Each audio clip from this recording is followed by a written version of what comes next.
Good evening, everyone, and welcome to the live stream for the Restitutor Orbis channel. And after a brief hiatus, we are back to explore Do Humans Dream of Reality?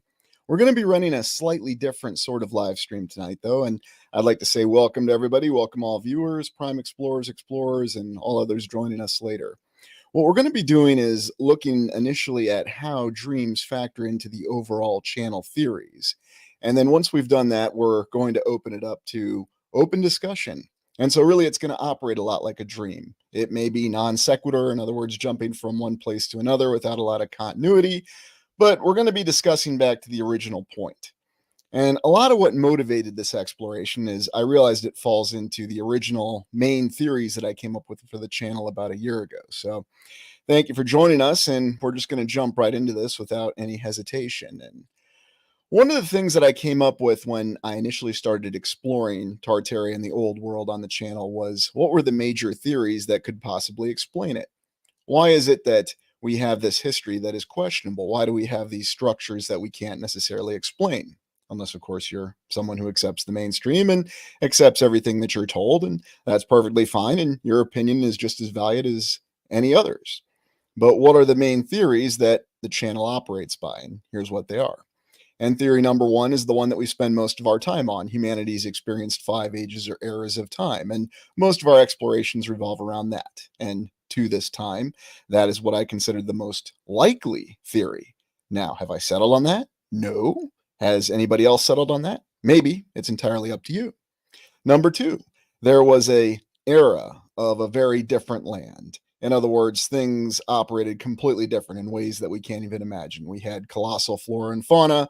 We had trees and animals, the literal size of biblical proportions. Number three, and this is one we're going to come back to, and we have explored this a little bit before in the past, and one of the prime explorers reminded me of this. We are living in a simulation, and perhaps one of the best examples of that comes from the Matrix films, although my personal favorite example comes from the film Tron, and that may be possible as well. Of course, that's derided like everything else.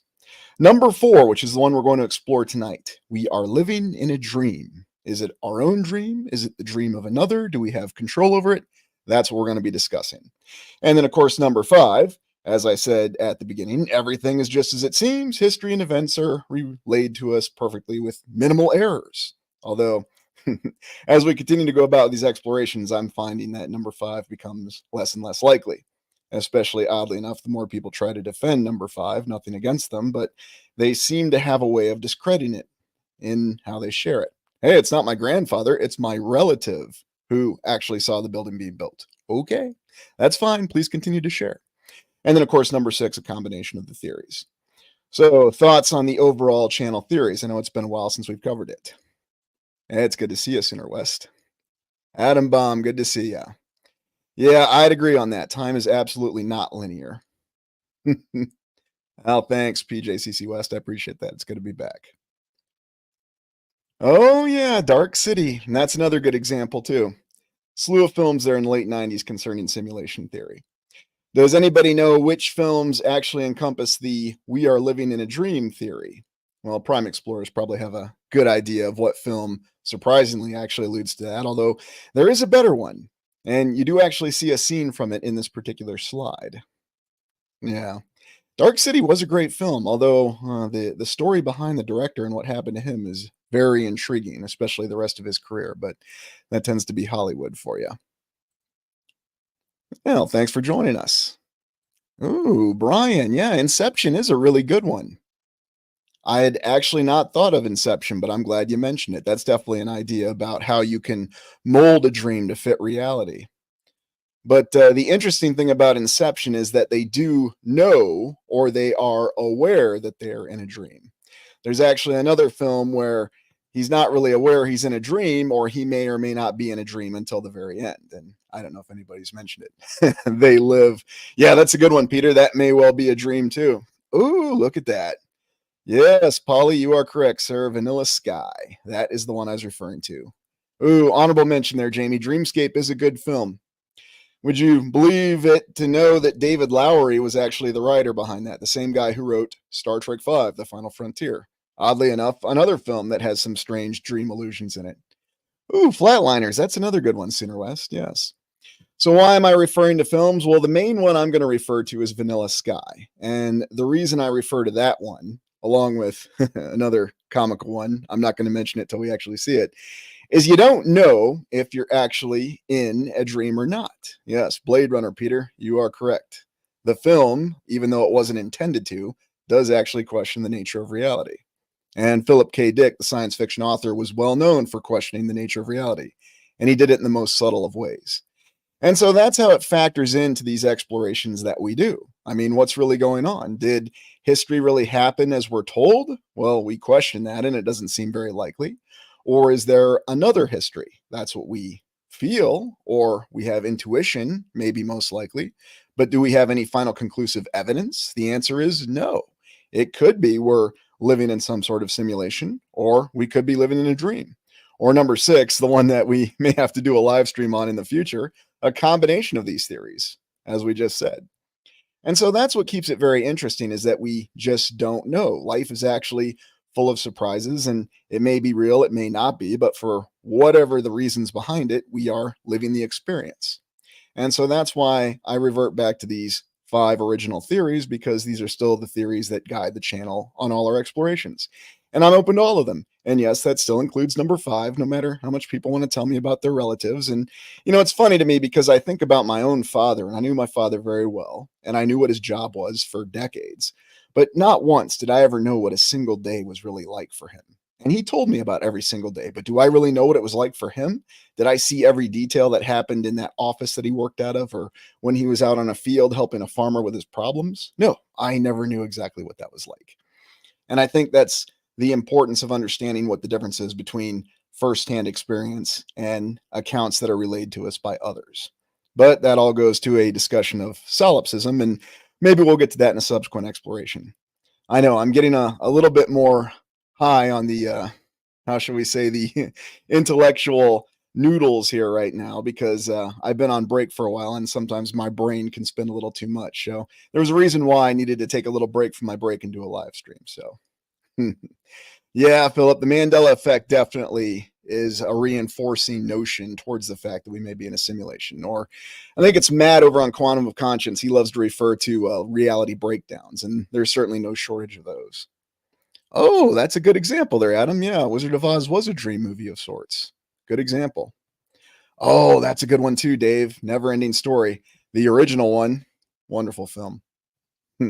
Yeah, you may be right, Maxwell. It is all a joke, and the joke is on you. Joke is on me. Good old Dolph Lundgren there. Yep.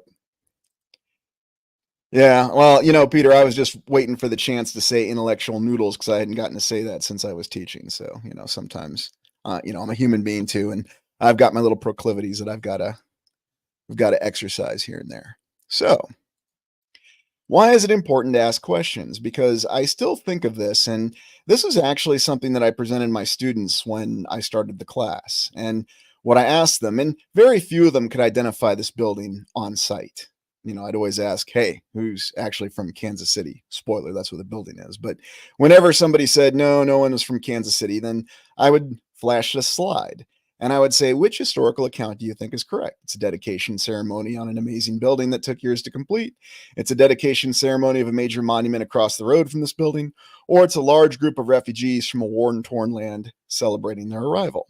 Well, if I put either one of these captions with this image, and that's all you know, and you have it in an official publication, a periodical, or it comes to you from some source that you trust, are you going to think this is the ground truth? And a lot of people, oddly enough, thought that this really was historical account number three, a large group of refugees from a war-torn land celebrating their arrival. Now, it's been a while since I've used this example, but it just goes to show how suddenly pictures become facts to people and how words associated with pictures, which we're told have 1,000 words or 10,000 words, or depending on where you learned it, they're fact. But the reality is a picture is not fact. It's perceived as fact. And then you can guide people in terms of what facts they're going to accept by putting a caption with it or on it. And I think that's an important aspect for us to remember when we're considering pictures. Now, does anybody know which of these historical accounts was correct? Conditioning, brainwashing, yes, whatever you want to call it. Hey, good to see ya. Where's my coffee and my bagel, Boston? Good joke there.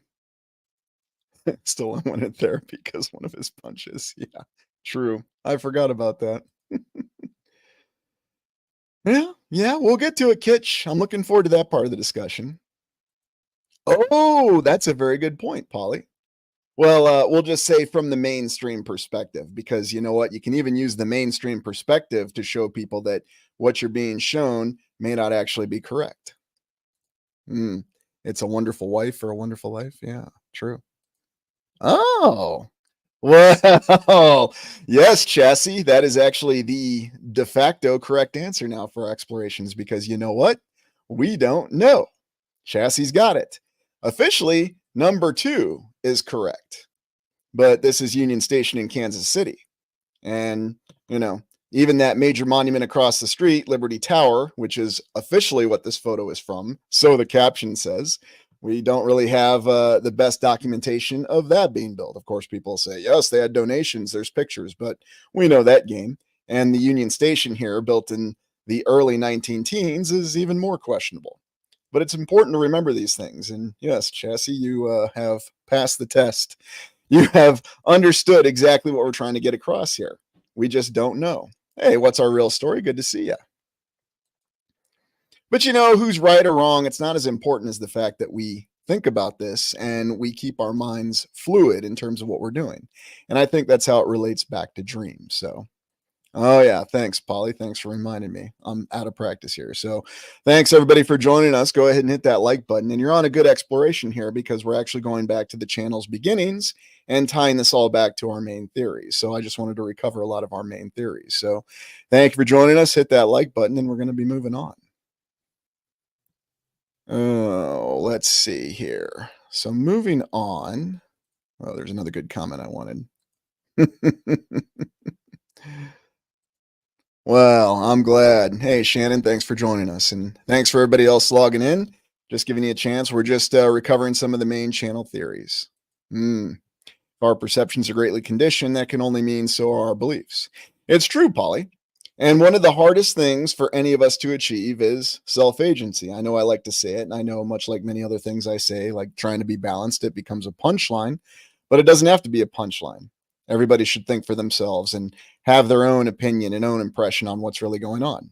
I trust that a lot more than I do something that is guided, if that makes sense. Yes, Adam's got a great way to say it. All I know is that I don't know. I don't know either. But the whole reason we're doing this is we're trying to get to some answers. We're trying to find some paths that we can take that can get us from point A to point B. You know, those questions that Roy Batty was asking. Where did I come from? Where am I going? How long do I have? I mean, those are all the questions that we all ask, whether we're concerned about them or not. So who's to know, who's to say? All right. And of course, the 5 W's in the timeline. And I just recount this because in all of our explorations, whatever we're doing, these are the questions you need to ask: who, what, where, when, and why. Coincidentally, these are the 5 W's in any mission statement from the United States Department of Defense, the United States Army. They have a mission statement and you'll get the 5 W's. Of course, the why is formatted, but you know, we don't need to discuss that. Major indicators of truth: destruction of many cities on the same day, worldwide conflict occurring in 4 to 5 years, vast displacement of total population. You know, name a conflict that didn't happen in. It's rather difficult. But what are these events? And again, we don't know. I've associated dates and words with these events. And just with 4 numbers and a word, suddenly you think you know exactly what's going on. Well, except for this bottom right here, where we've got 8 numbers and a word. Suddenly you think that's immigration that occurred. And that's what mainstream history tells us. But as Chassis correctly stated earlier, we don't know. These could all be photos from the exact same time frame. These could all be photos from the exact same year and the exact same event, just in different locations. Or for all we know, they could be photos from the same location, except for the ship, obviously. Or maybe there's more divergence behind them. And then that's not even taking into account how the images may have been, how shall we say, altered. But you don't even have to take image alteration into it to suddenly realize that the entire account can be conveyed to you in a very convoluted and controlled manner. It's important to remember that. Ah, 90% are accurate. Yeah, I suppose we could try assigning a number to it. So, hmm. You know what? I don't know. New world over. I don't know what the most advanced era was. And, there's other ways to ask that. Are you talking about the most technologically advanced? Are you talking about the greatest advancements within the human condition, the individual, the best society? It's really hard to say. I think there's indications that the third era had come a long way, but we just really don't know. There's a reason why I got away from calling the first three eras the golden age or the golden eras or whatever, because I realized it just didn't really matter. And it may be different events, Peter. It's just we don't know. And we have to accept the fact that we don't know. And that's a very difficult leap for a lot of people to make, because what we're conditioned to do from day one, this is right, this is wrong, and you're either right or you're wrong. And that is reinforced in every aspect of every society in many ways. Now, some don't. Ooh, antediluvian. Yes, we've got some explorations coming up that are really going to dive into that. So, yeah, that's true. Well, just this is how it was, and that's all there is to it. Yeah, maybe we did. Music holds a secret. Maybe we did, and we just don't know. Some sort of collective memory we might still have. Hmm. They do seem to be cyclical in a way, Adam. We don't know the exact timeline, but certain key events definitely seem to be cyclical. There's no doubt about that. Very, very true. Up is down, east is west. Yes, wrong is right. And I strongly recommend that film too. A very odd film from the early 80s with Sean Connery, of all people, in it. Oh, yeah. Good to see you, Logan 5. Glad to see you avoided Carousel again. So let's move on. And you can just put it all together with images. What's going on? Is it a war? Is it relocation? Is it immigration, disaster? All in all, it amounts to the same thing. Total uncertainty. I can show you anything, and I can craft any sort of account that I want to. Now, I've gotten away from saying narrative. I prefer the term account because that's what it is. There may be elements within the account that are correct. Here we see destroyed cities. And here we see, don't these two structures look quite a bit alike? A lot of similarities between these two, a lot of similarities with the column and the dome. And yet you may be surprised to know that here you're in Iowa, in the middle of the United States, from a structure that was built in the 1870s to the 1880s. And here you're looking at something that was built 1,000 years earlier in Rome. And here we've got Trajan's Column. Oddly enough, Trajan's Column looks a lot like the Soldier and Sailors Monument that they just threw up, but then didn't bother to dedicate in Iowa until 50 years later, when there were only 6 Civil War veterans left to actually be there for the dedication. Yes, true story. But in any event, we talk about all this uncertainty and all these accounts because what's going on here? Is this some sort of controlled conspiracy?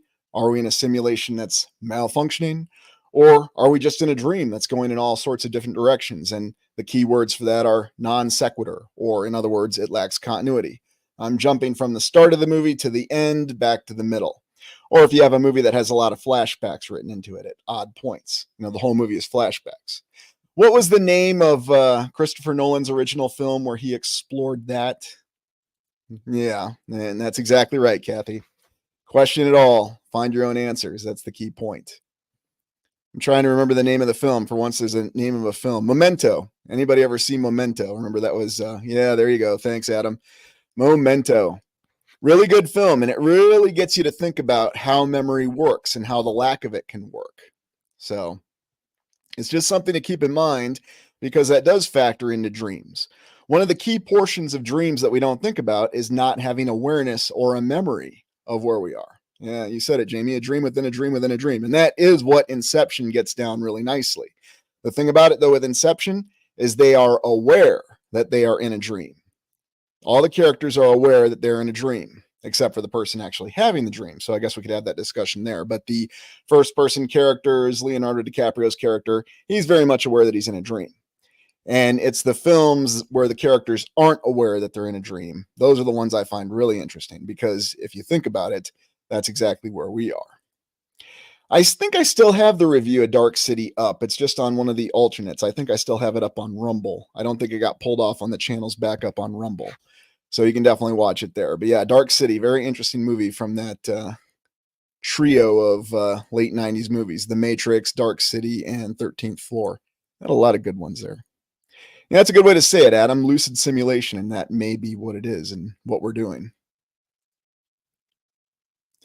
Well, and a lot of people don't remember dreaming, Lisa. That's a good point. Because some people it's just the way things operate, but maybe what you don't remember is actually what you're experiencing, or maybe there's a different way to interpret that for different people. It's sort of the same way awareness works. And the last thing I ever want to do is say that some people have a superior capability than others.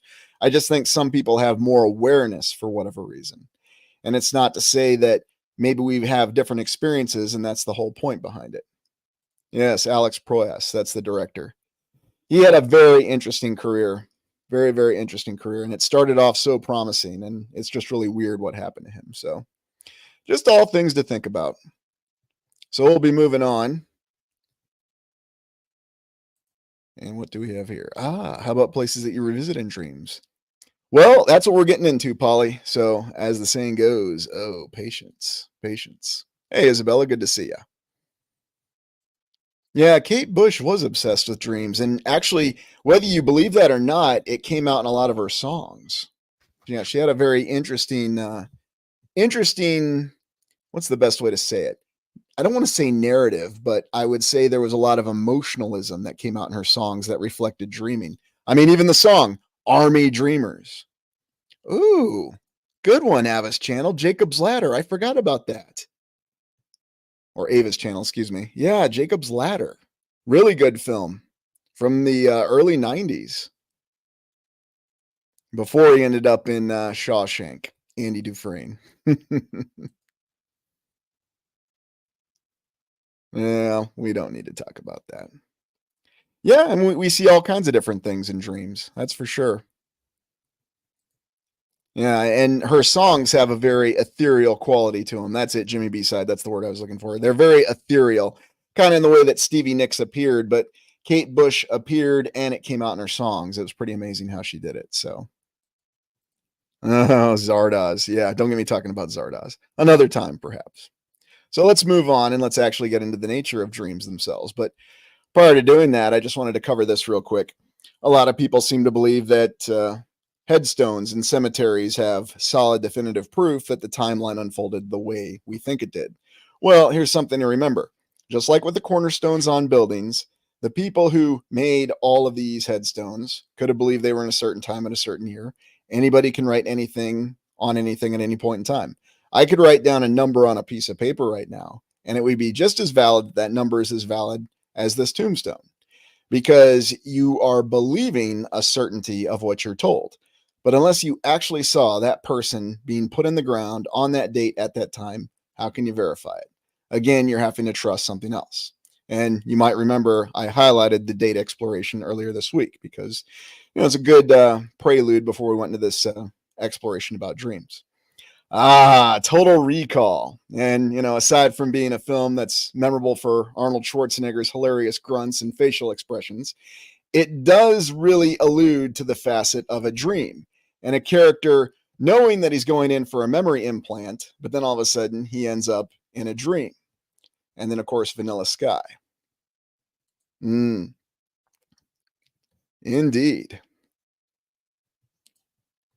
Ooh, that's a good point. Yeah, hacking the brain. And maybe that's what dreams could allude to, or maybe that's what they represent. Or are we hacking our own brains, or is some other entity or individual hacking our brains? Hmm. Yes. And the other thing is, Kathy, how many graveyards have been moved or changed? That's a good point, Tina. I've read in my dreams, but of course, if you know my profession, that's probably not too surprising. Or should I say my former profession. Yeah, I mean, it really just depends on the individual, what they can do and what their dreams actually mean.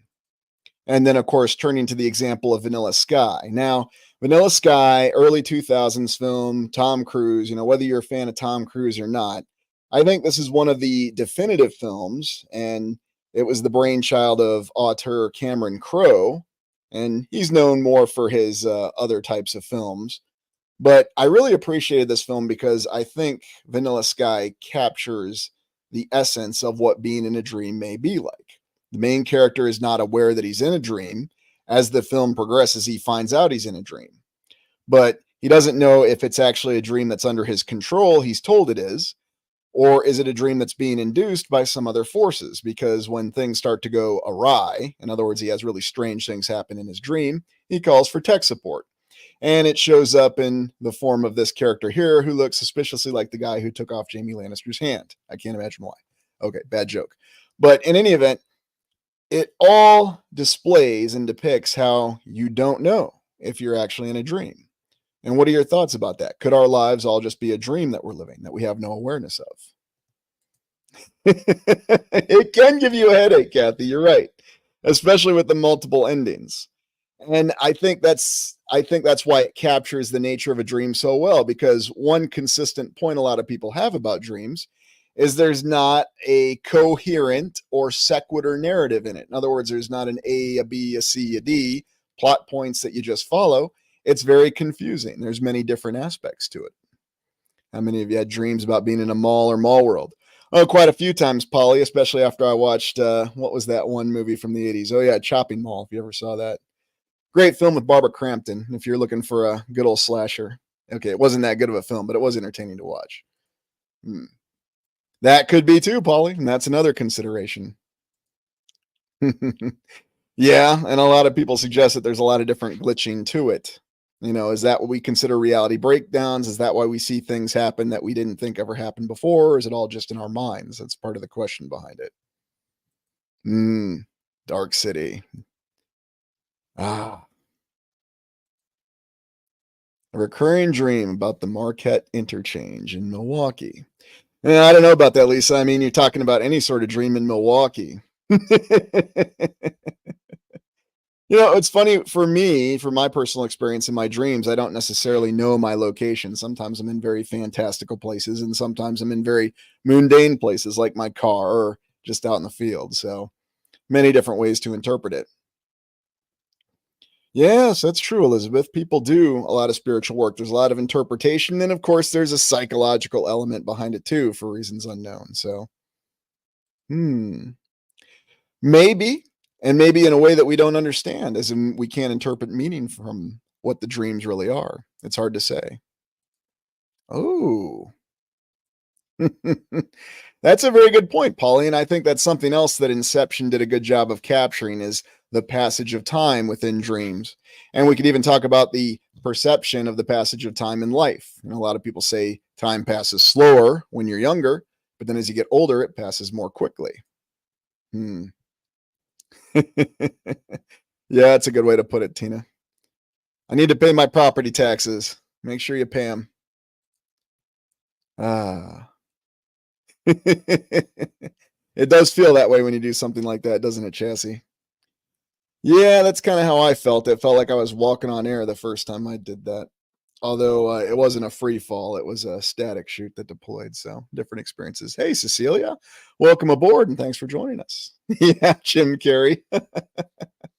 I know. You're talking about the Truman Show. Although, was that really a dream or was that just him becoming aware of his situation? Hmm. Well, I guess it's a recurring dream. It might have more of a meaning to it. I mean, we all have to find our own meaning. Well, there are definitely times that we question it, Isabella. Definitely times that we question it. Hmm. Yes, and I know a couple other alternative researchers have discussed that. I think it was Howdy Mikowski who did a video on two individuals who one was asleep while the other was awake, and it seemed like they were sharing a conscience. And one was in prison and one was a child, if I remember correctly. This was a while ago, but it's a possibility. There's possibilities that we could have multiple realities that are overlapping, and maybe that's what the dream is all about. Oh, okay. Well, now that you're talking about the interstates, Lisa, yeah, I completely understand. Yeah, for me, that happened in Los Angeles. Carmageddon, as they called it, with a 406. And the less said about that, the better. But yeah, I understand where you're coming from. Mm. All right, so let's move on here. But the whole aspect of life being a dream, and we talk about the films that it's depicted in, whether we're talking the Truman Show or dare I say even Star Trek 5, because a lot of people miss out on some of the dream illusions that are in Star Trek 5. People just talk about how terrible a film Star Trek 5 is, although the budget got slashed, and people like to rag on William Shatner, right, wrong, or indifferent, but the film had some amazing intentions behind it, but there's some scenes that still endure in it, and right down to the song, Life is But a Dream. They're alluding to it in that film. And then you also see it alluded to in multiple points with Vanilla Sky, where he's running through an empty city. And we always associate empty city, just like we associate with falling, where you wake up right before you hit the ground. And a lot of people have recurring dreams where they're in an empty city and suddenly they wake up. Well, what happened very recently that involved empty cities? Every once in a while, dreams are massively impactful. Some take on a different vibe, like a vision of sorts. No, that's absolutely right, Logan. And there's a lot of cultures and societies that embrace their dreams as just as important as your waking life. And, if you look in some of what we would call in the United States Native Americans, and of course, there's different names everywhere across the land, but perhaps people who retained closer ties to the people of the old world, if you will, they understood that there was more to the dreams and they integrated them in their life, in their day to day waking life. So, another interesting concept to explore.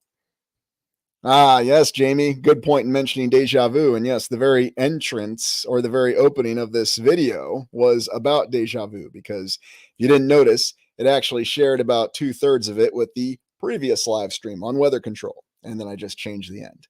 Because a lot of times we go through life and it feels like we're reliving a lot of events. And we just seem to have certain aspects that repeat and repeat. And one of the things I trust about the perceptions of Native Americans, in addition to the oral traditions that are preserved and no, are not just openly shared with anybody, is the fact that I believe they do have a legitimate connection to the old world that has been preserved. And I'm probably going to integrate one of the sayings in some future videos here. So, well, and some people have it more than others at different times in life. That's true, Lisa. I can remember having it quite a bit, especially I'd say over the last 10 years, but yeah, it just depends on the person. Ah, indeed. Well, I'm not surprised. A lot of people I come across who do this kind of research and think the way that we tend to dabble in seem to have a lot of deja vu for some reason or another. So, oh, that's a really good one there, Sissy May. Thanks for sharing that. I've dreamed I was dreaming and watching what I was doing like I was just an observer in a dream. I've heard of that. That's come up a lot. And I've also heard of people who have dreamed of being observed by some unknown third party. And those accounts are very interesting as well, because what exactly does that suggest? And what could that be alluding to? Oh, yeah. Yeah, I remember that one. I think there were a couple actually. Clip show. Very, very true. Yeah, no deja vu anymore for everybody.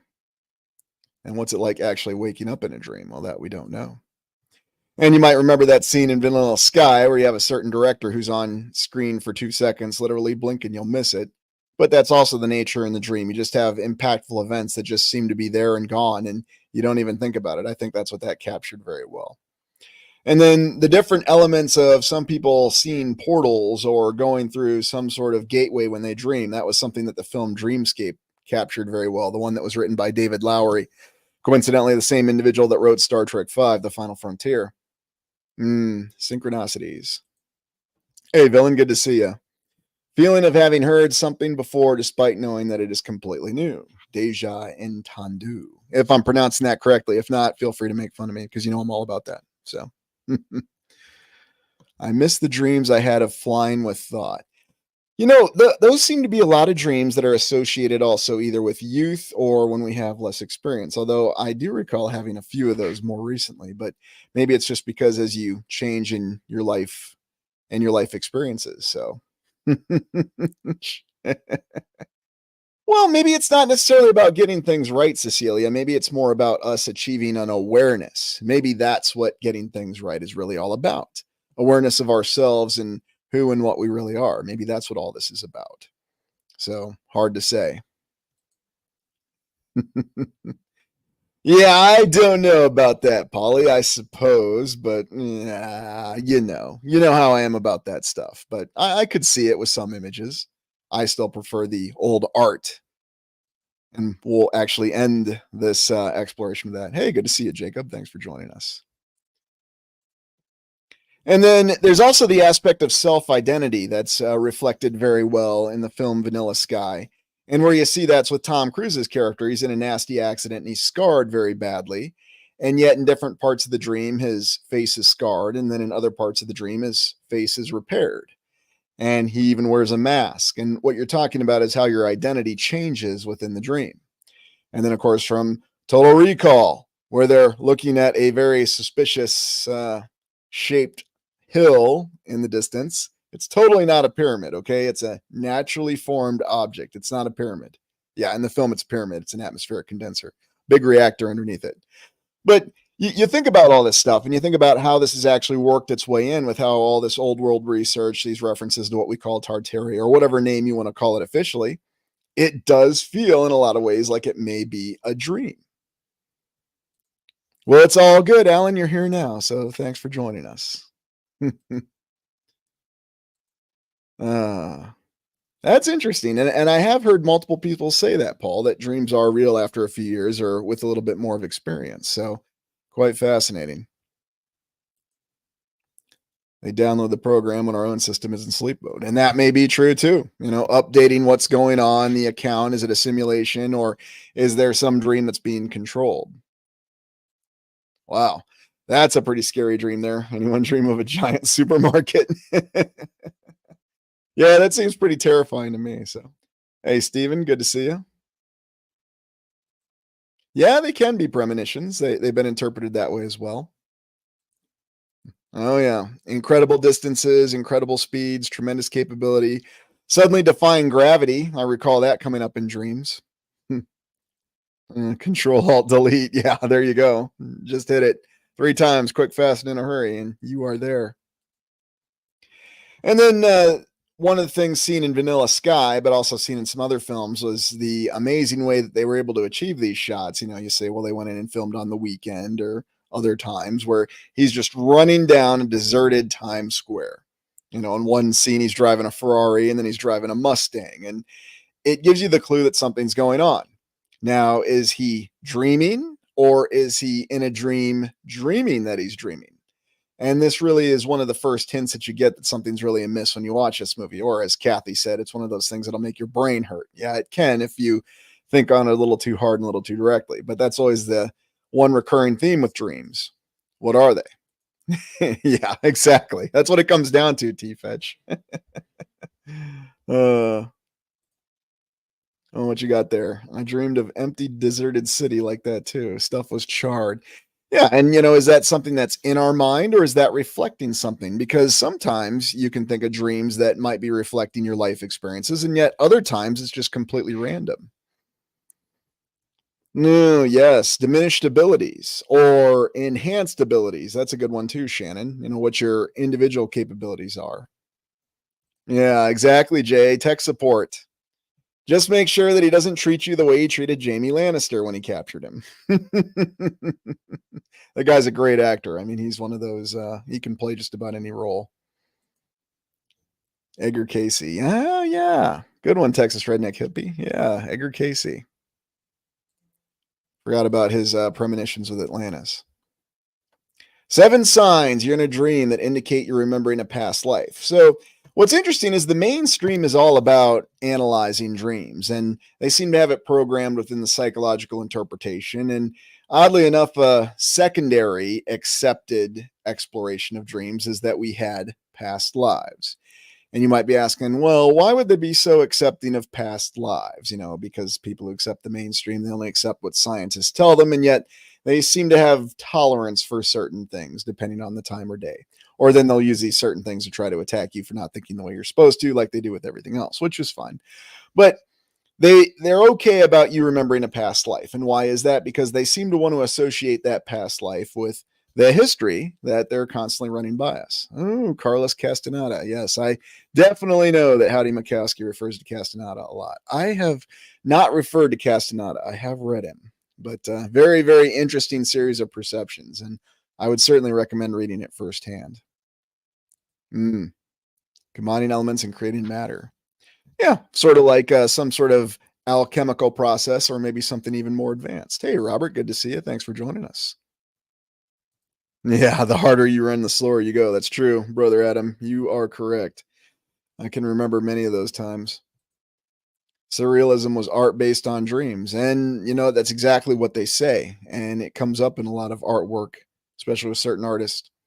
And you think of the ending of the film Total Recall, where he finally realizes that it truly is a dream, which is once he hits the atmospheric processor and suddenly all the air on Mars is converted to oxygen that's breathable and you have a blue skies and clouds on Mars. And that's how the film ends. And oddly enough, it does resemble a Monet painting or many of the scenes that you see in the film Vanilla Sky.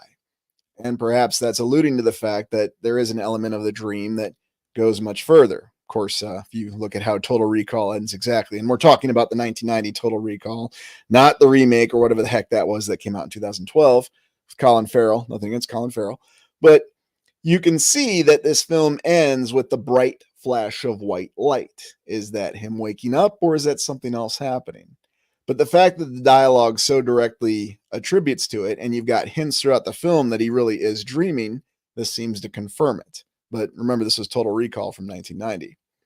Whereas if you look at some of the scenes from Vanilla Sky, where you have these empty streets in New York City, long before anybody thought such a thing were possible. Now, of course, we know that the filming trick to do this is, they figured this out when they filmed the Omega Man in the 1970s. You go to downtown Los Angeles, downtown New York City on the weekends or certain holidays, and it's going to be nil activity there. And of course, with some tricks of the camera and now with more, how shall we say, improved, or maybe we should say released technology, you can make it look like the city is completely empty or barren.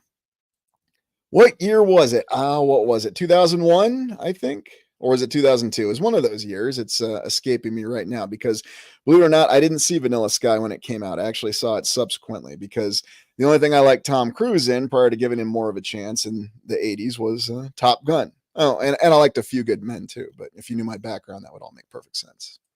Yeah, thanks, Paulie. Yeah, 2001. Oddly enough, which is interesting because that's another one of those interesting years. Although, is it really a benchmark year, or are we just supposed to see it as a benchmark year? That's another question we have to ask. The Running Man, yes, Arnold Schwarzenegger. Somehow he ended up in a lot of those films. Yep, very close. A bunch of films that they released at that time where they were showing either simulation theory or questioning reality theory, and they were all released in a very short amount of time. Yeah. Although, Paulie, some people, I've talked to a lot of people, and myself included, who perceive another change that came once the 2010s hit. And for me personally, that's when I saw the remakes that just really pushed me off the edge. When I saw the Clash of the Titans remake, and then after that, it just really seemed to unravel really quickly. But that's just my perception. Everybody seems to perceive it a little differently, though. So, hey, Crypto, good to see you. And don't worry, I'm still going to get around to answering your email. Okay. I've just been a little busy boy on the road, but I appreciate you contacting me and I will get back to you. And thanks for being here. Oh, yeah. Tropic Thunder. Yeah, that was a pretty funny film, I've got to admit. It's been a while since I've seen that, Jamie. I need to watch that again. And so you just gave me the film I'm going to watch as soon as I get back. So thank you for mentioning that. And here's where you have it. The scene, you have everything right here in this particular scene in Vanilla Sky, where you've got the actual sky from a Claude Monet painting. Oddly enough, you have all these old world buildings. Of course, where they filmed this in New York, that probably wouldn't be too surprising. Oddly enough, another film you can watch where they prominently feature old world buildings where you wouldn't expect it. And I'm not going to recommend it. It's not exactly the best of films. It is interesting. It's got Gary Oldman in it. It's called Romeo is Bleeding with Gary Oldman. Watch that film and pay attention to some of the old world buildings you see there. Because oddly enough, in this quote unquote dream scene in Vanilla Sky, which is confirmed to be a dream scene because of the Vanilla Sky, or it looks like it's from a Monet painting, Claude Monet, then you realize that they're prominently featuring old world buildings as a conscious decision from the director. And that's all you'll see in a lot of these scenes. So what's this really getting at? Is there more behind this? Hey, Heidi, good to see you. Yeah, that is good too. Good recommendation there. All right. Yeah, naked dreams. Definitely have had a few of those.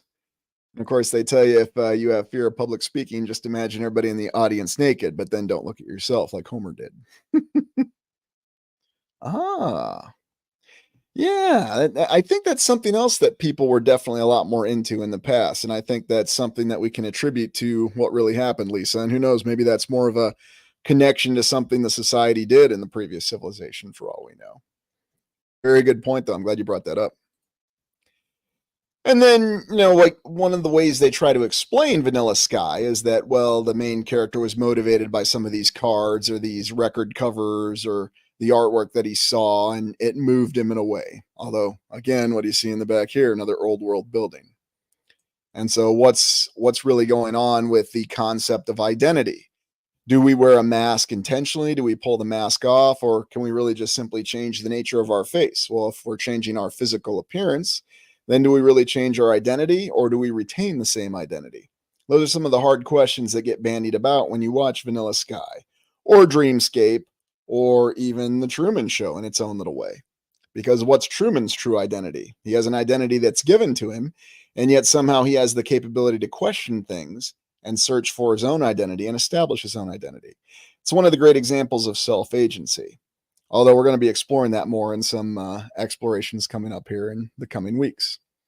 I really like this scene too, where they toy around with the mask that Tom Cruise character wears, David Ames, after he's injured in a car accident that mangles his face.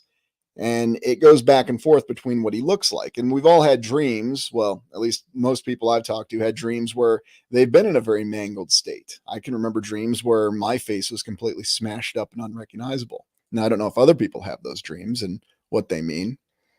Ah, yeah. Well, you can never go wrong watching Gary Oldman act. That guy can act no matter what film he's in. He never phones it in. Uh, well, have they grown to like it now, Lisa? I know some people are uncomfortable around intuition. It's definitely not something we're told to value by our current society for whatever reason. Yeah, eyes wide shut. I'll probably be doing an exploration of that in the future, Alan. So, hmm. Well, I'm glad you're here with us. When I used to use pot, I realized I stopped having any dreams. Since giving it up, though, I lucid dream every night.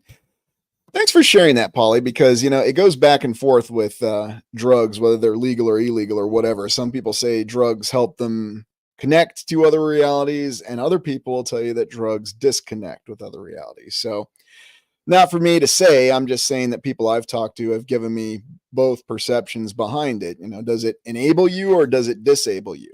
It's hard to say. Who knows? Maybe it just depends on the person. We all have a unique experience. So, yeah, no doubt about it. And then, of course, the ending of Total Recall, where you see this tremendous capability when he activates the reactor and the atmosphere is suddenly changed. And the element of it and the appearance and the screenshots used are really, really amazing. And of course, the director behind Total Recall, also being the same director of RoboCop. And does anybody remember who that director was? Give you a hint. He was somebody who probably should have worked with Rucker Hauer more because he made a great movie with Rucker Hauer too. I'll give you a hint. His first name is Paul. Does anybody remember his last name? That's right. Arnold saved the world again. Maybe we're all just having a dream that Arnold kind of said some ill-advised things a few years ago, right? I did lampoon it in one of the early videos. So, there you go. You got it. Paul Verhoeven. Yeah, very, very good director. Although until he had his reputation tarnished by that film, we won't talk anything about. And no, it wasn't Starship Troopers. That was a pretty good film too, even if it was a little on the hammy side with the 90210 kids go to war. But I did like it for what he showcased in the satire. I think that was really well done. Yeah, Pauly Shore. Yeah, villain. I don't think he was quite into that kind of filmmaking, but you never know. So. And then just some of the sweeping panoramas that come with dreams. And I think they captured that in films back in the day. And, one of the reasons why I appreciated the fact when they used matte paintings like this, and you might remember another really famous matte painting was when they were looking in the Genesis cave in Star Trek 2. That's one of my favorite. I can appreciate the matte paintings because for me, I can go through that suspension of disbelief a little bit more when watching a film because of the fact that the matte painting was an artistic impression. And for whatever reason, that always had an element of realism to me that I could suspend my disbelief. And maybe that's just because those are the kind of films that I watched first, and those are the special effects I'm used to. When I see computer generated imagery, it doesn't resonate with me in the same way. But that's not to say I can't recognize or understand the fact that if you came up and the first films you watched were exclusively computer generated imagery, those are the films that resonate with you. And when you see something like this, oh, it's just a matte painting, it's not real. And I'm not so into paintings. But that comes back to where I'm talking about when we look at actual artwork. And that's something that we see in dreams. And yeah, artwork being motivated by dreams. I think that's very important. Much worse for memory than any. Yes. Ugh. And I've heard a lot of people say that, Lisa, that when you take certain things, it can affect your memory. So it's only a model. Yep. We'll never forget that statement, will we? Mm-mm. That was an interesting film, Adam. I need to watch that one again too, because there's a lot of subtext in that film too. And sometimes I forget that Robin Williams is no longer with us anymore because he just seemed to become a facet of society as well, in many ways. And then we go to the old Claude Monet painting. And, I say old painting, but, this is the idealized image that was supposedly inspired by a dream. And then it inspired many other dreams because this is what the character in Vanilla Sky uses as basically establishing his pristine existence that he dreams in. Of course, what you find out in that film is that he loses control of his dreams and then he starts having nightmares that integrate into his dream. Although, if you really want to get trippy, and Kathy, I don't want to blow your mind anymore with that film, but you should watch the deleted ending from Vanilla Sky, where there's a lot more dialogue. Now, granted, you got Kurt Russell doing some maximum acting up there because he has this scene where he completely flips out. So, hey, Sooner West, I greatly appreciate that. Thank you very much. And for everybody who is a member, you know that I don't push membership on the channel, but if you want to be a member, I always supply a video for explorers every week and 2 videos for prime explorers every week. And some are longer than others, and they're a little bit more specific and they're a little bit more direct. And obviously, I can speak a little bit more openly. Oh, you're just not taking it, huh, Kathy? Well, that's okay. I understand. I understand how it can be non sequitur and why that can really be difficult on, the mind and what we endure every day. And I'll admit, I didn't have the easiest time watching Vanilla Sky the first 5 times, but I learned to appreciate it over time. Ooh, that's a good question. Are nightmares parasitic? They may be, and they might have a negative energy connotation to them. So, don't breathe in aluminum oxide. I can't remember why. Yeah, supposedly it has some sort of negative effect on you. Oh, yeah. Lots of songs about dreams. Just, somebody mentioned it. A couple mentioned it earlier in the exploration, Tracy. Just listen to any Kate Bush song and tell me you're not in some ethereal land. Yeah. That was the film that didn't do any wonders for Paul Verhoeven's career, Isabella. Or what was her name from Saved by the Bell? Yeah, and I'd agree with both of you, Chris. I mean, it does seem like some nightmares do have a parasitic energy and can definitely negatively influence us for the following day or the following week. Yeah, Buckaroo Banzai. I assume you're referring to the film and not the comic. Yeah, something about New Jersey. It was featured prominently there, wasn't it? Ooh, sleep paralysis. Yeah, funny, Polly, I recall having sleep paralysis when I was a teen. I never saw any shadow figures, though. I can just remember there were times I'd wake up midway through the night and I just couldn't move. So, welcome, Marine. Yeah, Existence. You're talking about the one with Jude Law and Jennifer Jason Leigh, I assume, Willie? Existence with the Z at the end of it. That also came out the same year that that slew of films did. I forgot about that one. Good call out. Pearl Jam, yeah, they do have some songs that are rather trippy, Shannon, in that way. Mm-mm. Thoughts on Grimes the musician? That's gonna be there's gonna be a lot more on that one. New World over. I might have to respond to that with a whole exploration. There's a lot of context and subtext within that. Oof. Yeah, Elizabeth Berkley. Thank you, Adam. Forgot her name. Jesse Spano. I can remember Saved by the Bell. Yeah, they could be portals. Could be portals that could have both positive and negative applications to them, just like anything else in life. Technology, experiences. So we always have to be aware. Or as they say in the film Vanilla Sky, you have to exercise control. Yeah, no doubt about it. I don't know. Maybe there is something behind the succubus.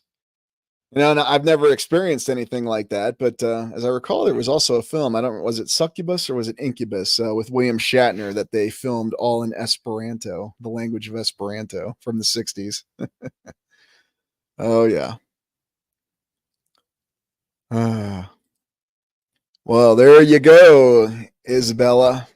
Member for 10 months. You're right on your way to that 12-month membership right there. Hard to believe it's been so long already.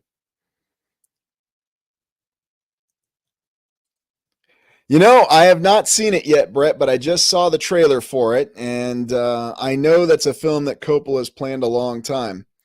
And you know what? That's actually a great note to end the exploration on. And yeah, I know this isn't going to be as long as our normal live streams, but I haven't fully returned yet. Okay. I'm just taking a little bit of a break from my break because I wanted to connect with y'all. But Megalopolis looks very interesting because Coppola probably made one of the definitive films on Vietnam, Apocalypse Now. And there's a lot of truth that comes out in many lines and in many ways in Apocalypse Now. And oddly enough, the whole experience of Apocalypse Now is surreal. And who'd have ever thought that Martin Sheen, of all people, as an actor, would actually be saying the lines? Yeah, exactly. Would be saying the lines, you cut someone in half with a machine gun and then you give them a band aid to feel better about yourself. Now, granted, he didn't write the line, but he did say it and he did perform it pretty well. Captain Willard, a very interesting character from the film Apocalypse Now. But that whole film really gave the aspect of a dream. And yeah, Robert Duvall was great in the film as Lieutenant Colonel Kilgore. And I'm gonna shut my mouth right now because if I say anything more, I'm gonna out myself, and I can't do that. But yeah, he gave a wonderful performance as Lieutenant Colonel Kilgore in the film, the Air Cavalry Battalion Commander, or excuse me, Squadron Commander. Let me make sure I use the proper terms. Cavalry at Squadron. It's not a battalion. But going back to the original point made about Megalopolis, I'm not really sure what Coppola's getting after with that. I mean, if you read the plot synopsis, it seems to be a dream world and the ability to confabulate reality from the mind, and there might be something more to it. But I'm really going to have to actually watch that film, and I think that is a new film I'm actually willing to go see. I don't know if I told you or not, but when we did the last film exploration, the only film that I've seen in 2024 in theaters so far is Dune. No, not Dune Part 2, Dune 1984, David Lynch's 40-year anniversary re-release, because, I just had to go see it in theaters, even if it was a butchered movie. So, yeah, I am interested to see Megalopolis, so. I'm probably right there with you, Polly. And look, I don't have any problem with anybody if they enjoy new movies or, if you watch every movie that comes out this year. I'm just telling you my personal preference is there's really no movies that grab me that I actually want to go spend the time or the effort to go see in theaters. I wanted to go see Dune from 1984 in theaters. I'll probably want to go see Megalopolis in theaters. So I'm glad you brought that up. Well, I'm glad you could join us. So, in any event, I will slowly be coming back this next week and we'll get back to regular explorations. And I might have a surprise or two for you. So, just keep monitoring things and we'll get back to things. And there's definitely more elements of this exploration we're going to go with. We're going to relook or look again at the concept of simulation theory. I know there's a lot of people that don't like it, and that's okay. I mean, there was a lot of negative feedback when we looked at the Mandela effect before, but I think I'm going to look at it through a different lens this time, not necessarily Mandela effect, but more from the simulation theory, looking at what's presented in films like The Matrix, Tron, and so forth. So, well, thank you, Sooner, and I appreciate all your support. And Everyone, I appreciate everything that you do, and I appreciate you being here and everything that you have to share because it's all wonderful stuff. And that's the whole point behind these live streams. That's the reason I do them. I'm not here to do these live streams and just try to crank up the views or anything. I actually appreciate the interaction. And between us, this is actually the most fun I have doing the channel is talking to you all here. I mean, yeah, videos are fun in their own way, and it's nice to be creative, but being able to interact with people, I think, is where it's all at. And I think that's what we really have that's special. So, oh, Chassie, I hope you don't see it as a lecture, but yeah, maybe I was yapping a little too much. I just missed y'all while I was gone. So, but in any event, it's good to be back. Hey, Christopher. And we'll let you know when the next live stream is going to be. And thank you for joining us. And I hope you enjoyed this particular exploration. And if you haven't already, be sure to hit that like button. And there's going to be a special release coming out tomorrow. So look for it. A regular video that I've been long teasing and long promising. I finished it before I went on break, but I was waiting to release it. So it will be out tomorrow. And you'll see some information on the next live stream soon. So thank you, everybody, for joining us. And I hope you have a good night and you enjoy your week. And we'll see you soon.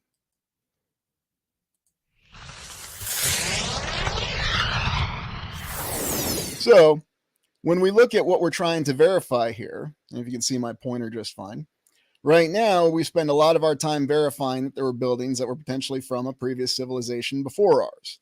But does that mean that on this channel that I discount other theories? No, I never discount other theories. There is evidence that actually goes both ways a lot of times, which is quite fascinating. So, yeah, exactly. Don't worry, we're getting to the old Berenstein Bears too, so. I have heard of many different alternate timelines under many different names, so it's a fascinating consideration. So for those of you who haven't seen it, this is the 5 Eras theory. It's on the Unified Theories of Tartarian, the Old World video. It's one of the baseline videos for the channel. So now looking at the 5 Eras theory, this just gives you a pictorial representation of it. So we started with the Golden Age, we progressed to the Tartarian Age, and after several hard resets, we've progressed to the Contemporary Age, or the Age of Portland Cement. Hey, the Philosopher's Stone, good to see you. Yep, the Not Milk Matt. That's exactly right. I forgot. That's his big term, Not Milk. It's been a while since I've watched his channel. I've been a little busy with on-the-ground exploration. So anyways, this is a pictorial representation of the 5 eras. And in the Golden Age, you have the Tower of Babel. And from the Tartarian Age, you have the Arch of Triumph in France. No, I'm not going to try the French pronunciation. You can all laugh at me in the videos and not here on the live stream. And then the Contemporary Age. Now, yeah. And Adam Baum brings up a great comment right there. What if we all died on 12/21/2012 and are just now realizing it? And there's evidence for that too. So I know this gets a little crazy and it goes down a lot of different rabbit holes. So I'm going to try to keep it grounded in considering it as a theory. So I'm glad you enjoy the on-the-ground explorations. I think there's something important to that, especially with interacting with the material of the buildings. So staying on topic here with the 5 eras theory, now we go to the overall theories that I consider for all these explorations. So these are the main 6 theories that I'm often going with. And we have theory number 1, which is the 5 eras of time, and that's the one we typically deal with. There's theory number 2, that there was a very different era of the land. In other words, that's where we have the colossal flora and fauna from the past, pictured right here, and then potentially either tree stumps or gigantic buildings, depending on who you talk to. Many explorers go back and forth on that. And then we are living in a simulation. Could it be we're living in a simulation and that's why we have this Mandela effect, where different people remember different things? Yeah, I'm with you on that one, Anne. I can remember an alarm going off as I was working on a military base at the time as a contractor, and there was an alarm that went off and everybody panicked. And then, of course, it was a false alarm. Yeah, I'm with you on that one too, Jamie. I mean, there could be many different timelines and we just don't know. But what we're seeking to validate, and what I haven't really touched base on recently on the channel, is are we living in a simulation, or could we even be living in a dream? Or could it be some combination of these theories? All these things are possible, and I believe they're possible when we look to explore exactly what's going on with these previous civilizations that may or may not have existed, and trying to validate what's real. And yes, I even have it on there that it could be nothing's happening and historical events have occurred just as the mainstream tells us. Do I believe that's very likely? No. And in fact, with each subsequent exploration, I see that as being less and less likely, especially if you just go down and you knock on those Art Deco buildings in Kansas City that apparently a mafioso easily built. So, yep, fungus about Devil's Tower. And it all might be. And M1, good one right there. Could be a combination of the theories, and that's exactly what it boils down to. And that's what we're trying to validate and prove or disprove. Because really all we can do is just interface with our world as best we can and all the different means that we can and try to determine exactly what's going on. And that might be a possibility too. So could be, or maybe you're my dream, or maybe we're someone else's dream. Remember that line from Game of Thrones when it was still good? And there's also a theory that the sky is blue because we're in the blue eye of a large giant. Oh, thanks. I appreciate that, CCG Day. CCJD, excuse me. And it just might. And it could be a collective dream too. Those are all great theories. So that's the background behind it. And these are the overall theories that I seek to validate in all my explorations. And I do keep all of these in mind. And so when someone in the comments tries to tell me one little detail or one little specific piece of information is going to prove or disprove anything, it's probably not going to carry a lot of weight with me. Of course, my favorite saying is, it's very well documented, or my personal favorite saying, which I heard back in academia, you need to do more research. Oh, yeah, the Truman Show. That's a good one, too. And you know what? It can be pretty fun, too, when you think about it. I mean, a lot of people succumb to the fear behind it. One thing I'm never going to go with on this channel is fear. So, yeah, it certainly did, Adam. And that's a lot of what we deal with. So that's probably going to have to be one that I get with Dr. Salad on one of the movie reviews. I got a doozy coming up, though, this week. We're getting back to movie reviews since I'm back at the home station. So it's a little easier to make videos here. Anyways, let's get one of the little banners up. Welcome, everybody. Just please support the channel and hit that like button before we go looking at some specific examples of the Mandela effect. And I appreciate all your support. And it's just amazing to see that there's this much participation on a holiday weekend. I can remember when I started the channel and it didn't seem like there was really anybody around on holiday weekends. And I'm just completely blown away. So thank you for being here. And I always appreciate your ideas. And I think that's where I learn a lot, is just from listening to what you have to say, whether it's here or in the comments. So just a thank you to everybody. Oh, yeah. Okay, so let's start looking at some specific examples of the Mandela effect, and we'll talk about them. So Nelson Mandela, the president leader of South Africa, the very name of the Mandela effect. Hey, Charlie. Yeah, you're welcome. So many people remember Nelson Mandela as having died sometime in the 80s or the 90s, depending on who you talk to. But yet Nelson Mandela lived and he was elected president, but other people remember him as having died. So it's a very interesting consideration with the historical context, because you have a good deal of people who remember it very differently. In fact, one of the history instructors I taught with was quite frankly under the impression that Nelson Mandela had died. Well, there you go. Yeah, that shows you something right there, doesn't it? Hey, T-Fetch, good to see you. But that's where the naming convention, the Nelson or the Mandela effect, came from. Memorizing a historical individual with a different path. You might even call it alternate history. And that's what a lot of people remember. Did he die? Didn't he die? What's reality? What's not? Well, I don't recall any changes with Nelson Mandela, but and there you go. Different people remember different things. You know what? That's funny you say that, Kathleen. Maybe we should call it the Barker effect now. I remember Bob Barker passing away in the 2000s, like 2 years after he retired. Then I was surprised when Drew Carey said, oh, no, we're going to do a commemoration show. Yeah, it was an odd week for me, too. Yeah, exactly. And that could be, you could have different timelines that are overlapping. It could be the reality. It could be that we're in a dream, or it could be a simulation, so everything's on the table here. Yeah, exactly. Well, and I don't know if that has anything necessarily to do with it. It's certainly been something that's been thrown in our faces, especially in the 21st century, but it could be some sort of scientific explanation like that, or it could have always been this way. Yep. And I talked to a lot of people who remember it that way. So,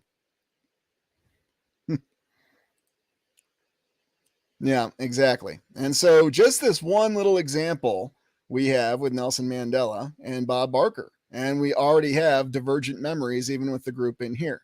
Now, it's not to say anybody's wrong. That's why I always find it interesting when somebody remembers something differently. Yes, we're conditioned to think somebody's wrong, but that doesn't mean that somebody's wrong necessarily. Yeah, that could be. And it's not to say there couldn't be some physical explanation, or it's just misinformation. A lot of misinformation that's thrown at us to confuse us, because we always know the reason they want us confused. And it's a simple reason. When people are confused, they tend to defer to authority a lot more. Believe me, I saw that a lot in academia, and I'm sure you've seen it all the time. Yeah, possible. Many different possibilities. So, yeah, good one there, Dennis. Good one. Oh, yes, Adam. Bring up Ed McMahon. How do you spell that again? Oh, yeah. And they still get all those lovely emails from the Publishers Clearinghouse, too. So, all right, let's move on to the next picture. So, current world map. This is a fun one. We're going to start with geography after we looked at Nelson Mandela, Bob Barker, and many others, including Ed McMahon. So, this is the current world map as it appears. So, I'll zoom in on it first. And this is what we'll be told from our friends on the Google Earth. I always love it when John Levi calls it that. He's absolutely right. The Google Earth, this is what it shows us. The exact position of the continents, the islands, the distances and spaces between them. Oh, yeah, that's a good one. And it just might. And that's always something else that we have to wonder about. Oh, there could be. And I certainly have an 11-year cycle that I can trace back from 2023, but that's a discussion for another time. Eric the Red, Mr. Hamster Crane, thanks for joining us. It's all good. I understand you get a little busy, so. Yeah, that is a really awkward experience. And, Jennifer, it gets further when you think about family members and your significant other. So, all right. Well, this isn't Find the North Pole today, so. That's okay, Adam. Spelling and pronunciations were never my strong points either. I just do the best that I can. You should have seen my students make fun of me too. Kind of used to it. So, anyway, back on topic. So, we look at the map and we see how the world appears. But now we go down to how some people remember the world appearing. Now, let's talk about the major differences. One of the big differences is the position of South America. A lot of people remember South America being directly south of North America, as opposed to slightly to the east of North America. That's probably one of the biggest differences right there. Another difference that we talked about in one of the videos I did was the position of New Zealand. In actuality, New Zealand is south and east of Australia, but a lot of people remember it being either more directly east or northeast. So, intriguing differences with perspective and geography right there. Yeah, exactly. Law of reversal. And here's another one you may not be aware of: the positioning and the difference between the Strait of Gibraltar, the space between Spain and Northwest Africa. A lot of people remember that space being a little bit more thick. And yes, Eric, you're right. Greenland being shaped very differently and positioned very differently. So just consider this. This is just geography, something that we take for granted. A lot of people know geography very well. A lot of people just have a practical knowledge of it. And yet we can find this many differences just on this map. And there are people who swear they remember things very differently. So, exactly, Juliana. And a lot of people remember it that way, and other people remember it differently. I actually remember it somewhat in between. So, not quite that far east, but not that directly south, but maybe somewhere in the middle. So, yeah, and that's a good point, Jamie. Maybe I should say rimward, right? Or hubward. Yep. And you know what? It could be something with the memory, but the problem is it's just a little too prevalent, and there's too many people who've reported it. So it's hard to say for sure exactly what it is.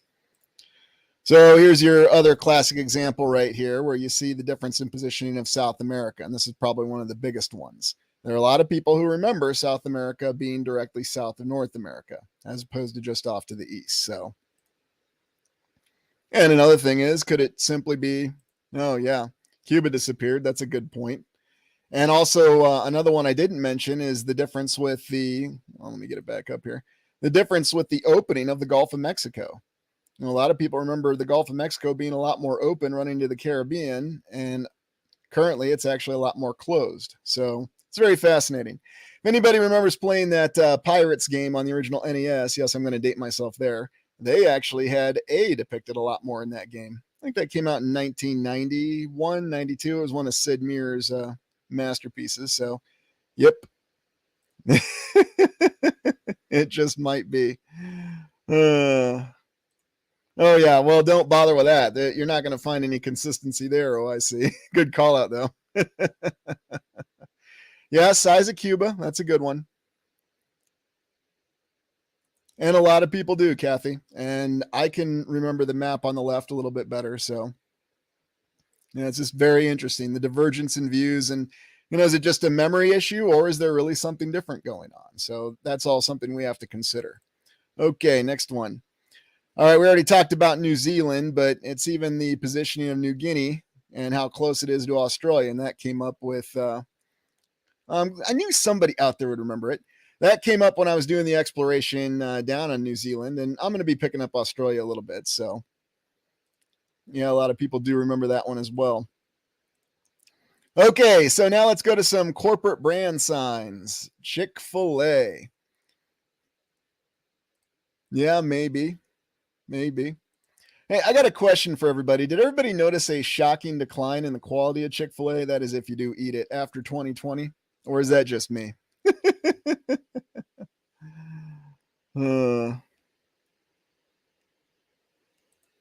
Yeah, but don't talk about that Pirates movie in the 1990s, the one that sank Gina Davis's career, okay? So yes, the difference in the Chick-fil-A logo, and is it Chick with a K or Chick without a K? Again, that could just be a little difference there. Yeah, I'm with you on that one. What's that there, Michelle? What if it's a holding pattern simulation to buy time? It could well be. It could well be. And there's actually a movie that was made called The Mandela Effect that posited that and goes with the simulation theory. I don't think it was a very good movie, but that's just my opinion. I'll give you my opinion and tell you when it's my opinion. Ah, yes, all fast food.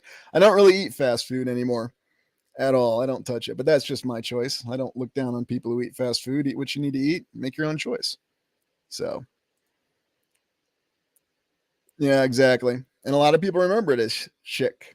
But is it Chick with a K? I don't know. Yeah, and I wonder if that's something else that they just try to run by us without us noticing, Adam. And that could be something quite possible. So, oh, there you go. Yeah, I'm with you on that one, Ann. It was a much better one. So, check out yesterday. So, well, I don't know, T Fetch. Which is it? What is it really? Everybody answer T Fetch. This is a great example. Is it Chick with the K, Chick without the C? I don't know. Because you know what? I can tell you what they say on the sign and I can tell you what we're told, but what was it originally? It's a great point. Little subtle changes like this. Now, is it like Adam suggested and then they're just rebranding logos for tax breaks? Sure. Hey, Elbow, welcome. Yeah, that could be too. Okay, enough of that one. Let's go to the next one. Okay, so I don't know if any of your fans are Star Trek The Next Generation, but you probably noticed it, me quoting the show quite a bit and showing clips of the show.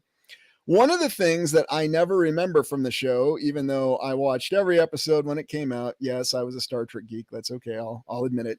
And then even in the reruns, apparently Captain Picard always used this crystal, and he was always talking, gesturing with this crystal. I do not remember this crystal in the original show. I don't remember it when I watched it, and there are other people who don't remember it because this crystal completely changes Captain Picard's character. Oh, thanks. What's our real story? I appreciate that. Yep. Live long and prosper. Live long and prosper. Prosper. Sometimes you have to laugh at yourself. See, and some people remember the crystal and some people don't, Kathy. And I'm glad you say that because I'd probably say it's about half and half. Half people who watch the show remember the crystal. I do not. And the reason why it's such a big deal is because the crystal and using the crystal to talk changes Captain Picard's character. Because what did we respect about Captain Picard? Well, the depiction that Patrick Stewart gave when he portrayed Captain Picard was that he was an authoritative figure, but he was an enlightened intellectual. Of course, it depends on who was writing the show at the time. And we won't mention the fact that in the very first couple episodes, he was known for surrendering. And just in case anybody's wondering, yes, I preferred Captain Kirk, played by William Shatner, but that's just me. I still respected Captain Picard, as played by Patrick Stewart, but I don't remember the crystal because to me, someone gesturing with a crystal, it kind of makes him seem like he's a little bit less sure of himself. Now, granted, this was somebody who, had their counselor, their therapist sitting next to them as they voyaged the galaxy and conducted their business, Starfleet, not a military organization. But the crystal is a big deal because it completely changes the perception of the character. So, yeah, exactly. And it's something that you don't notice until you're really looking for it. So did it just get by me? I don't know. Hey, Samuel, how you doing? Oh, yeah. Was that a new one to you, Logan? Yeah, it was a new one to me, too. So, yeah, I'm just not so wild about his hairstyle. But, I was kind of a Jeffrey Hunter fan. Oh, there you go. Good one, Jamie. Good one.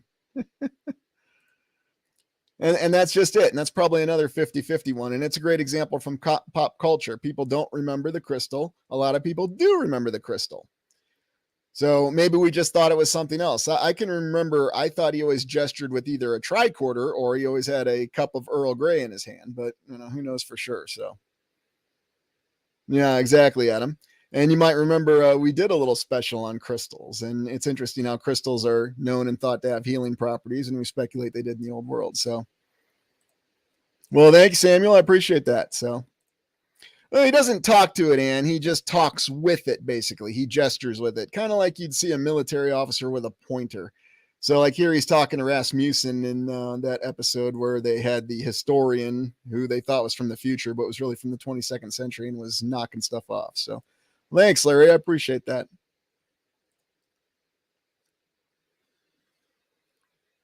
Yep, I'm with you on that one. And thank you for that, uni tie.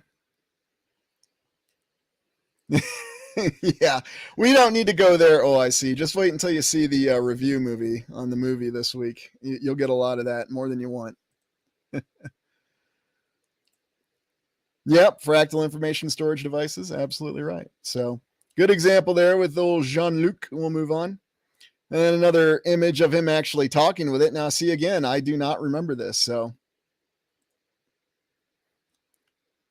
yeah, he sure did. You're absolutely right. What's our real story? Good old Leonard Nimoy. I would give anything to see classic new In Search of episodes. I remember watching that when I was a kid. So, what's that, Ann? No, that isn't it. Oh, you mean the original VHS tapes? I see what you're saying. You know what? I have to go back and watch those because it's been a while since I've watched the show. And unfortunately, I'll admit I've been cheating and just doing it on streaming. I need to go back and watch my VHS tapes. Very lax of me, but granted, I haven't been home, so I have an excuse. So, yeah, that's just it. And that's what a lot of people recall. They don't recall the crystal. So, I will verify that, though, Ann. Thanks for calling that out. I need to watch the original VHS tapes and see what's actually on there. Now, I have had this happen before. I'm going to explain my personal Mandela effects that I have tried to verify. I just didn't go with this one. So, that's a good one. All right.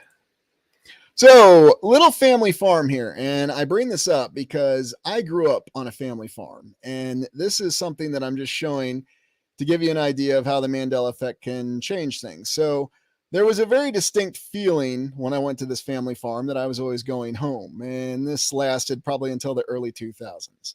Then, probably about after 2005, I noticed there were subtle things that changed. Now, things change on farms all the time. I understand. Buildings get torn down, the barn gets torn down, the silo gets torn down, the corn crib gets torn down, etc. But the house usually remains and it's always the same. But when I went back home and I checked out my house in Minnesota, South Dakota, Nebraska, Iowa, Missouri, all for you to guess, where I went, I noticed that the house itself had changed in very subtle ways, and it was not the same house. Even though it looked the same, there were subtle differences with it, and it didn't feel exactly right. Yeah, you might be onto something there too, man.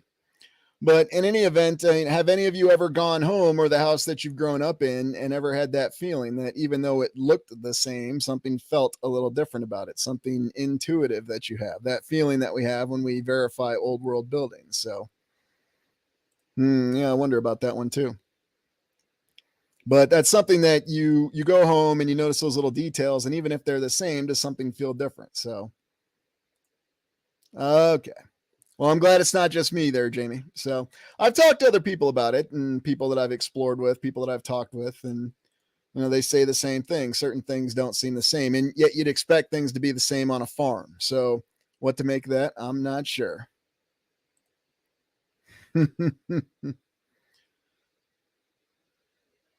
Yeah, good one, Eric, the Monopoly guy. You're onto something there, Michelle. Things definitely seem to shift a bit in 2017 too, for some reason. So yeah, and I'm with you on that one too, Jamie. I have some that feel right, and I have others that don't. So yeah, that's what it boils down to. Okay, moving on to the next one. Okay, our good old friend, the Cheshire Cat. Raven Madley, I don't know if you're on, but I didn't put this in here for a call out, but the Cheshire Cat and a lot of the original movies. A lot of people remember Alice in Wonderland very differently. So, well, you can help in many different ways just by being here and watching. That helps enough. If you'd like to do more, shoot me a note. There's many different ways. So, yes. Oh, goodness gracious. Hey, Polly. Oh, yeah. Better late than never. I say the same thing. I've had that happen, especially at times. So this goes back to the whole movie concept, though, and a lot of people remember some of these movies very fundamentally. So, well, Samuel, welcome. Appreciate that. Yeah, exactly, Polly. And I think that's what it boils down to. Now, could this just be someone trying to mess with our sanity or leave us in those uncertain terms? It could be, but that would be quite an effort. And I don't think anyone's capable of that. That's certainly where I'm in the camp that Matt over at Quantum of Conscience is, that I don't believe that powers have that kind of power. But maybe they do. We could be wrong, but it seems to be something. So, well, welcome aboard. I appreciate it. Good one, Tristan. Yep. And that's the saying that cat had. We're all mad here. I don't remember who the voice actor of the cat was, but I remember seeing it so many times when I was a kid. My goodness, I saw it way too many times. So anyway, that goes back to the movie example. And then, of course, we already talked about the Luke, I am your father. No, I am your father. I don't do a very good James Earl Jones. I do a much better Arnold Schwarzenegger. So yeah, and that's a good one there, M1. And it might be, if it's a simulation or what have you. Hey, Three Forest Animals, hello. Good one, Kathy. Oh, yeah. Good old clowns again. So, and I've had that feeling too, Michelle. And I remember there was a creepy game that even dealt with that. I think it was Silent Hill 4. So, yep, you're right, John. It was on the bumper sticker, and it was misquoted in Tommy Boy as well. Luke, I am your father. No, I am your father. Yeah, and a lot of people remember it that way. I remember it as no, I am your father, but I'm not gonna go off on the line here by saying Empire was my favorite movie. So, hey, Howard, welcome. Good to see you. All right, let's go on to the next one. Now, this is another one for me. So I'm going to admit, you'll learn a little something about me here. I was a big Journey fan. I always loved the band Journey. However, would you be surprised to know, and yes, I was alive and listening to music in the 1980s, so I'll date myself a little bit there. Would you be surprised to know that there was a Journey album I never knew about and I never heard a song from? And it was Raised on Radio. I didn't find out about Raised on Radio until about, I think it was 3 years ago, 2 years ago. And I was shocked. I was thinking to myself, how did I miss a release of a Journey album? Apparently, this one was produced by Steve Perry, at least when I did the research on it. Yeah, you're right, Adam. That's a good point. But it's a great example of how an album from my favorite band got past me. And I don't know how the heck that happened. And in fact, it even has one of my favorite Journey songs on it, Happy to Give. I really enjoy that song. I had never heard it before 2021. It was really bizarre. Of course, you know, if you're a fan of 80s music and you get into the synth wave, which is something I'm going to talk about on the 80s video, who knows what's really going on there. So, oh yeah, Polly. Well, that's why that was one of the early films on Old World Movie Films. So, lion changed a wolf. Yep. Are you serious, Michelle? So it wasn't just me that Raised on Radio got past?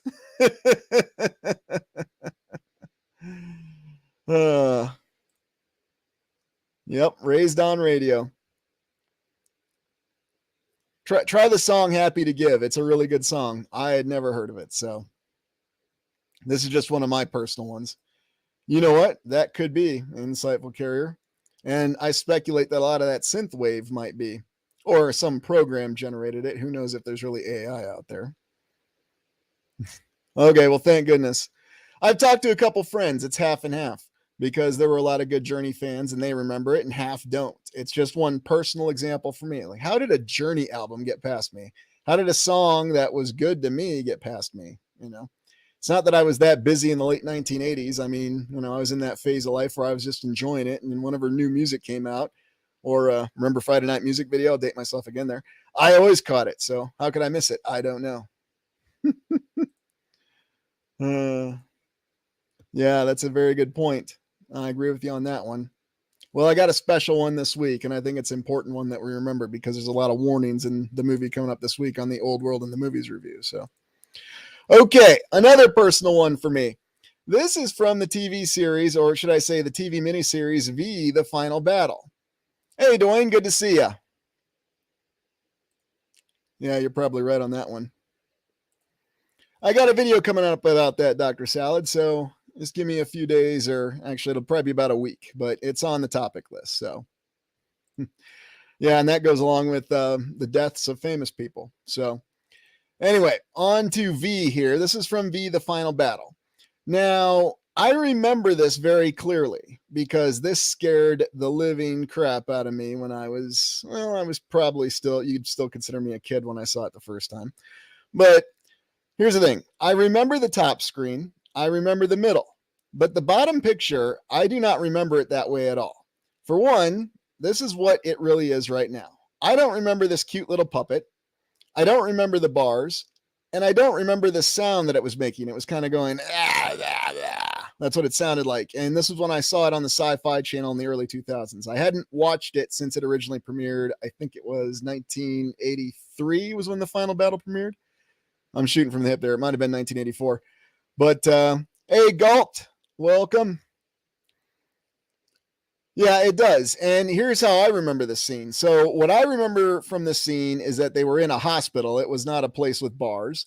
And you did not see the lizard baby come out of her belly. It was actually taken to a crib and you didn't see it. And then you saw it appear briefly. It only lasted 3 seconds and there was not a sound from it. And I think it's the sound that's a giveaway to me because I know I would remember the sound of it trying to gurgle its way to breathe.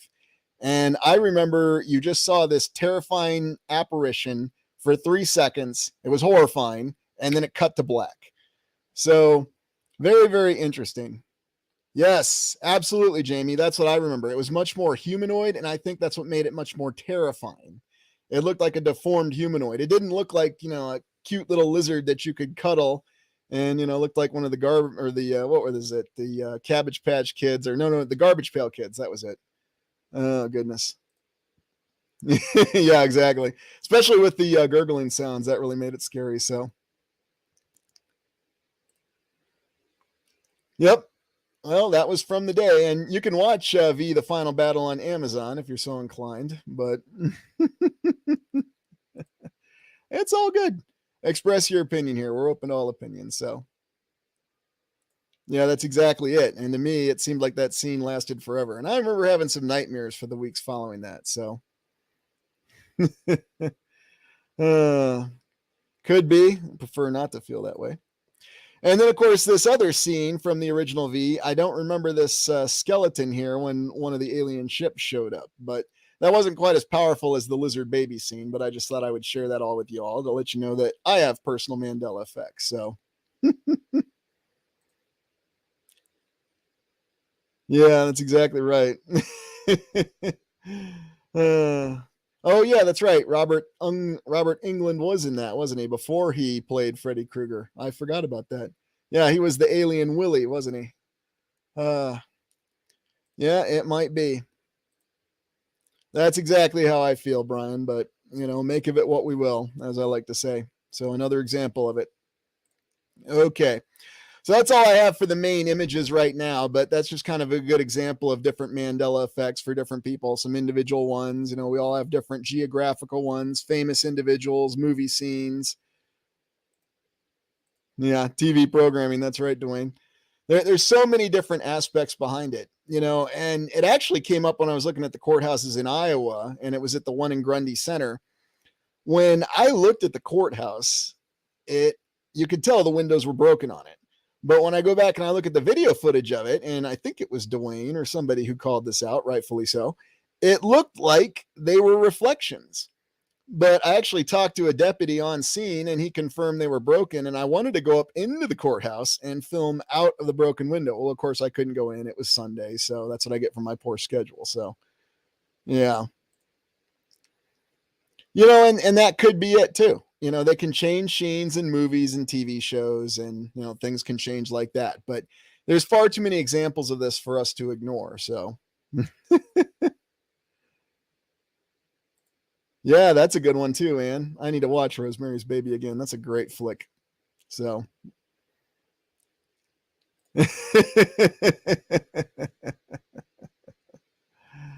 well,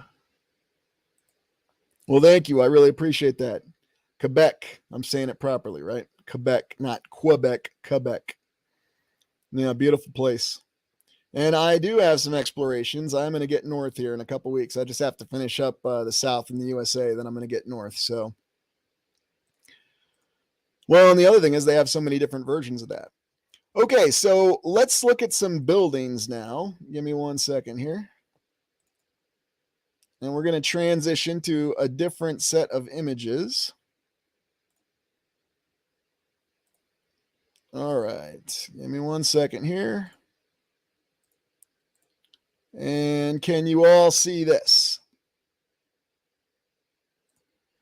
Yeah, good one. Can everybody see this beautiful old world building? All right. Let me clear up the other images there.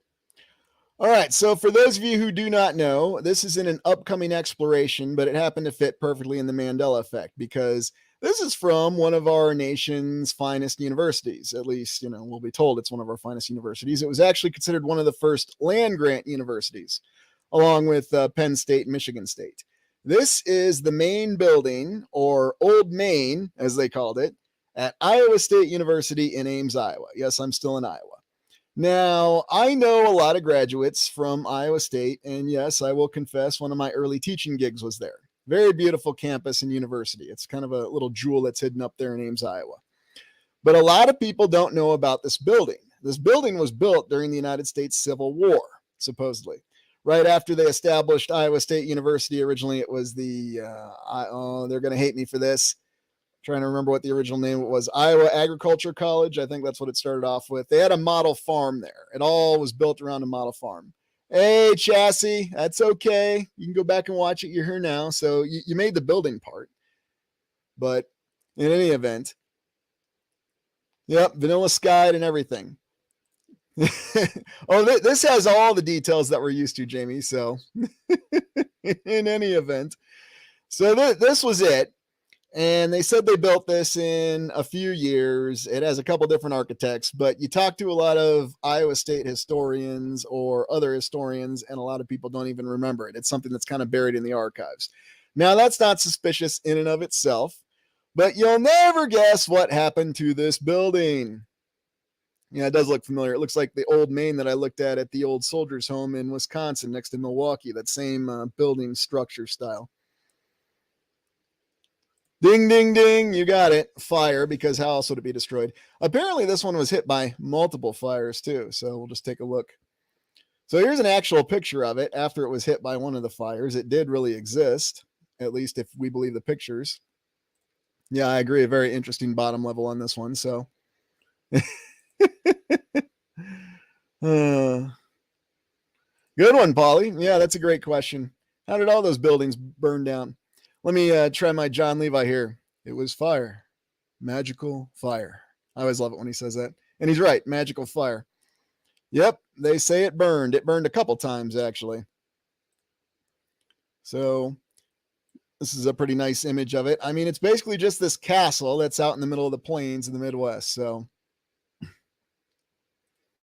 yep. Fire, earthquake, tornado, some combination thereof. I'm surprised we haven't seen Plague of Locusts yet. Of course, stone burns, especially when it burns hot enough. I forgot about that. Excuse me. But in any event, so yeah, this fairy tale building in Ames, Iowa in the 1860s, and it burned down in the early 1900s. Here's another image of it, and you can just see how prevalent it looks. Look at all these beautiful mowed fields that we have here. Oh, looks like we've got, I'm not sure. Hard to tell what to make of this image show. But yeah, beautiful administration building. And then unfortunately it burned down. And here's some of the pictures. Hey, it looks like we have the Union Army there. I don't know. If this is the early 1900s, those uniforms seem a little out of date. So I'm not sure what's going on, if that's one of the earlier fires or what. I don't know, Eric. Maybe Sherman made another wrong turn. You think? Yeah, that's exactly right. And it all boils down to that, and we're just not sure. But these are what we get in the images, so it just creates more questions than it answers. So, yeah, exactly. All right. And I really love this image of it, because here's where you really see how striking it is. Now, is this image real? Is it doctored? I mean, it just looks like someone took a dollhouse model and put it out in the middle of the fields, and maybe there's something to that in this image show. Oh, yeah, someone remembers the story from Indianapolis. Hey, don't worry, okay? There's something buried in the archives of the Indiana Historical Society that'll verify what really happened. I had a commenter that assured me of that. It was pretty funny on the Indianapolis video. You can go check it out if you're so inclined. Yeah, there you go. Now, this is the building that replaced it. This is Curtis Hall. Or excuse me, I am completely wrong. This is Beardshire Hall. So let me correct myself. It's been a while. I was shooting from the hip. Okay, so this is Beardshire Hall, and this is the building they built in place of Old Maine that burned down.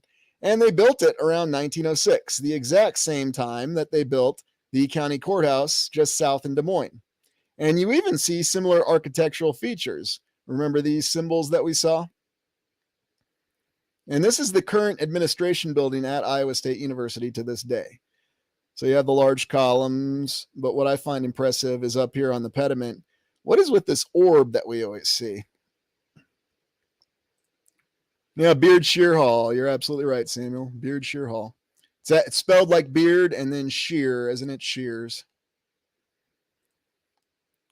Yep, that's what they put on a university back in the early 20th century, along with that beautiful county courthouse down in Polk County, in the county south of Story County, where Ames is located.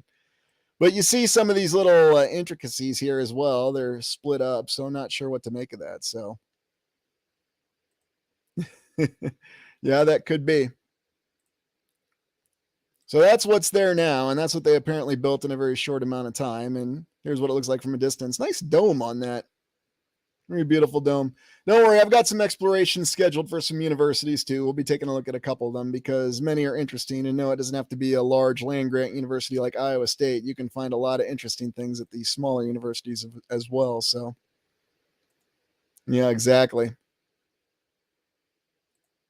Yeah, it does give that feeling, doesn't it? So, well, here's an older picture of it, and kind of looks different, but then looks the same. You still see the same symbols. Oh, look, Iowa State College. Back when it was called Iowa State College. So, oh, yes, I have Cosmic Confusion. I even have a special video on it, but right now I've only done a members exploration for it. I'll probably be doing another Grand Houses exploration video, and I'll probably be featuring the Biltmore. I think there's a couple houses in Europe I want to compare it to, so in any event. Well, that's Beardshire Hall, and here's another view of old Beardshire Hall at Old Iowa State, whatever you want to call it. So, yeah, that's what it all boils down to, doesn't it, Anne? There is no place like home, so. Anyways, another image of Beardshire with a ton of people in front of it. So not sure what's going on there. Maybe it was graduation time, or maybe they found out they didn't have to take my class. Oh, yeah. Well, of course. What else would you do, Polly? You need to have your pediment and your dome and your large columns. How else are they going to know it's a university? Come on. Yeah, I'm with you on that one. Okay, now we're going to jump over to one of the quintessential examples that I think of the Mandela effect in buildings. Now, this has been featured on Quantum of Conscience channel, and I believe it was also featured, I'm trying to remember what alternative researcher I saw it on. This is in Troy, New York, and this was part of Troy University, a university that existed for all of 3 years, 1858 to 1861. And as part of it, they built this incredible Byzantine building with 4 Byzantine spires for a university that only was in existence for 3 years. Ah, yes, of course. But in any event, this is definitely something that Matt would call a reality breakdown. This is something that potentially shows a Mandela effect. Now, here's one of the images of this incredible building that you see from the town of Troy, and you can see how it's just so prominent on that hill, and it just really stands out. Like, what exactly is going on there? Shh. Yeah, no 3 here. We got a 4. We got a 4.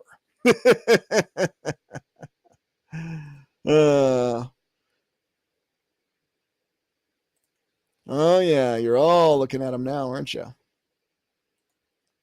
This one, a lot of these pics are, Eric. A lot of these pictures are, so.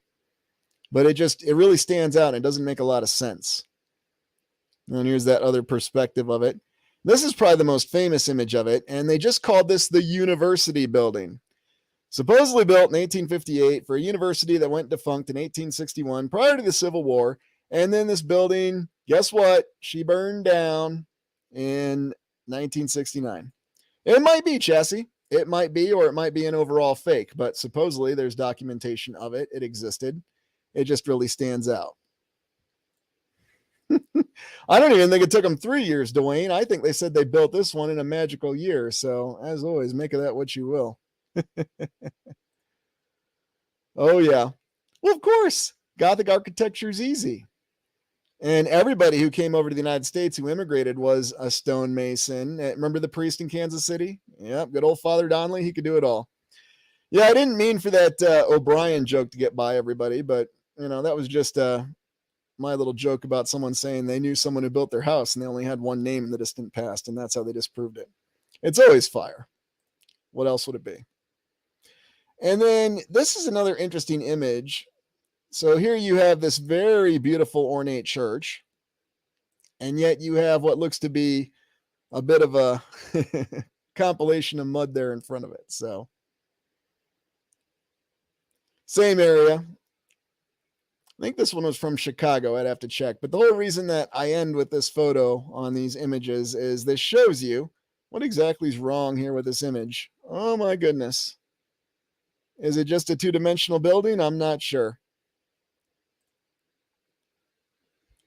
Yeah, it looks a lot like it, doesn't it, Chassis? So it's really hard to say on all this. So I just don't know what to tell you about it. It's quite fascinating. Yeah, 2 clocks. Good call up there. 2 clocks and 2 windows. 3 windows. Large cymatic window, and then 2 satellite cymatic windows. So I guess you just didn't need a street or a road to build a giant building back then. It's just because people worked harder, Dr. Salad. And yes, I've got my sarcastic meter turned up to 10 here. It's just because people worked harder back then.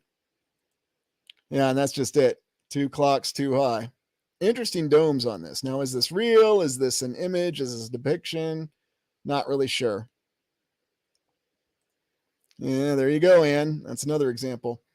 So again, we can see this in quantifiable examples and images, photos. We can compare memories with friends. We've got musical albums that we don't know. We have films that seem to have been changed. We have some films you can't even access anymore for reasons unknown. Oh, what do we got, Paulie? Probably. Very likely, I would say. But when you open up this whole concept of the Mandela effect, is it a breakdown in the simulation? Is it a breakdown in reality? Is it a reality glitch? Is it some sort of program that's malfunctioning? Are we on overlapping timelines? Does CERN have something to do with it? All possibilities are open there. So, yeah, exactly. Good question. I guess maybe you have to rappel from one of the towers and you read the time there. You can set your pocket watch by it. It might be, Juliana. It might be. Hard to say. Like it was subjected to some kind of terrific force. Well, that's what it all boils down to. Ask everyone and see what they've got. So,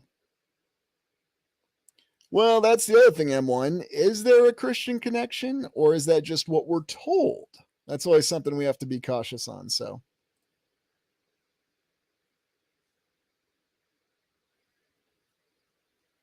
there you go. And for a lot of people, that tells them what the truth is. Maybe. And they could be. Supernatural alterations, convergence, all are possibilities. So, anyways, that completes our image review for the Mandela effect. And that's something we're going to consider as we go forward with our explorations. Now, my primary focus will continue to be 5 eras, but I am more of the mindset that it seems to be a combination because, like all of you, I've encountered too many things that I just simply can't ignore. So,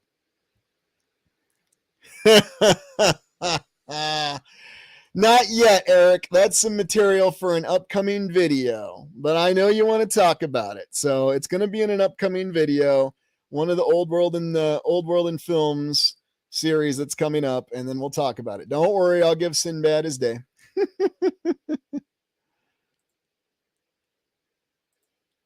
Oh, yeah. Well, in any event, that's what it all comes down to, that we have all these buildings, we have all these events, we have all these overlapping timelines. We're not sure exactly what to make of it. So we're also given things that seem to be impossible, and yet we're told that the timelines make perfect sense. Yes, they could do that back then. Yes, it was no issue. So that's all I have for looking at the Mandela effect. And if there's other aspects of it you would like to explore, oh, good one, Adam. But isn't it interesting that a lot of people have strong feelings and they expect their feelings to justify things? Or my favorite, you need to do more research and you need to think like I think.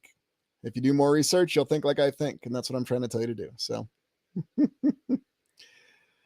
yep. And that's a good point. What's our real story? And that's what we'll be told too. Our devotion to a God. Maybe.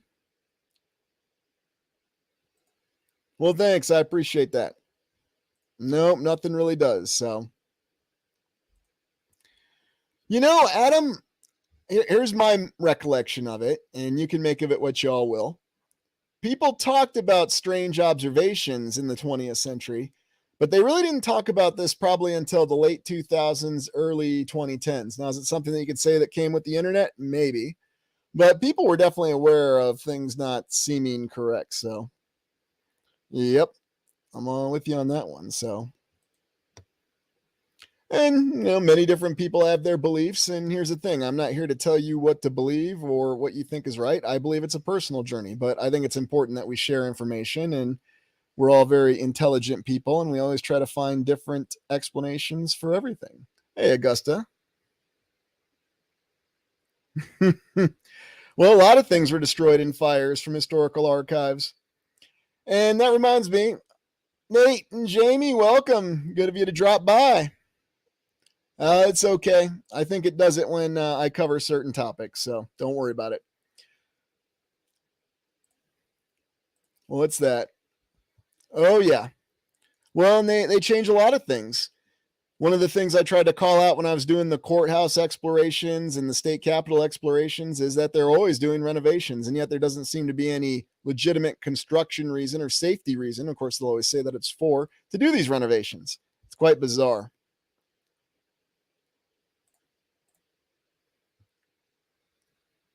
Well, that's true, Chassis. And at the same time, it was a little different. What you tended to see in the 20th century, and I'll just generically refer to that before the rise of the internet, is that people tended to have these beliefs, but you kept them more to yourself. You didn't openly share it.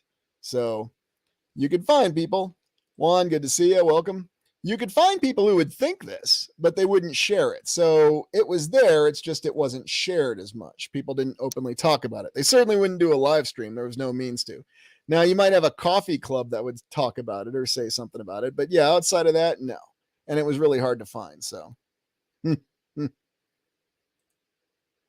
what's that, Juliana? Oh, yeah. Well, book barbecues have always been a thing. They'll tell you they're not, but they've always been a thing, unfortunately. And no, it's not just in certain nations where they do them. So, yeah, there were. And what was interesting though was it was a lot more controlled back then too. So you were within one limit or the other limit. If you went outside of it, you were completely discarded. So it just depended on the year and the day and the time. So, well, I'm glad you could join. So, what's this one?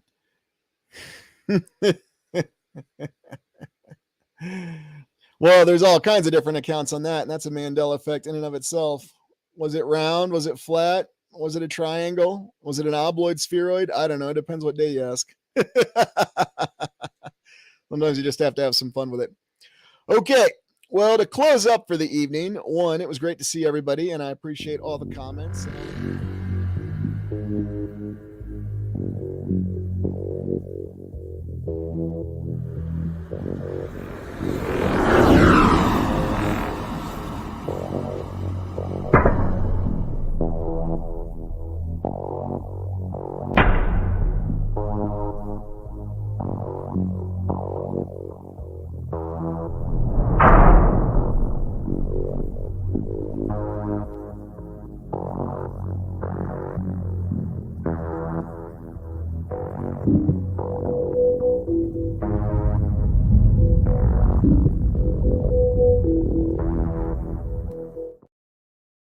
Greetings, everyone, and welcome to the live stream exploration for the week for the Restitutor Orbis channel. We're going to be exploring the Darkest Dawn, or the time frame following the defeat and downfall of the Fourth Era civilization that we call Tartaria on this channel. So let's see who we've got out there so far.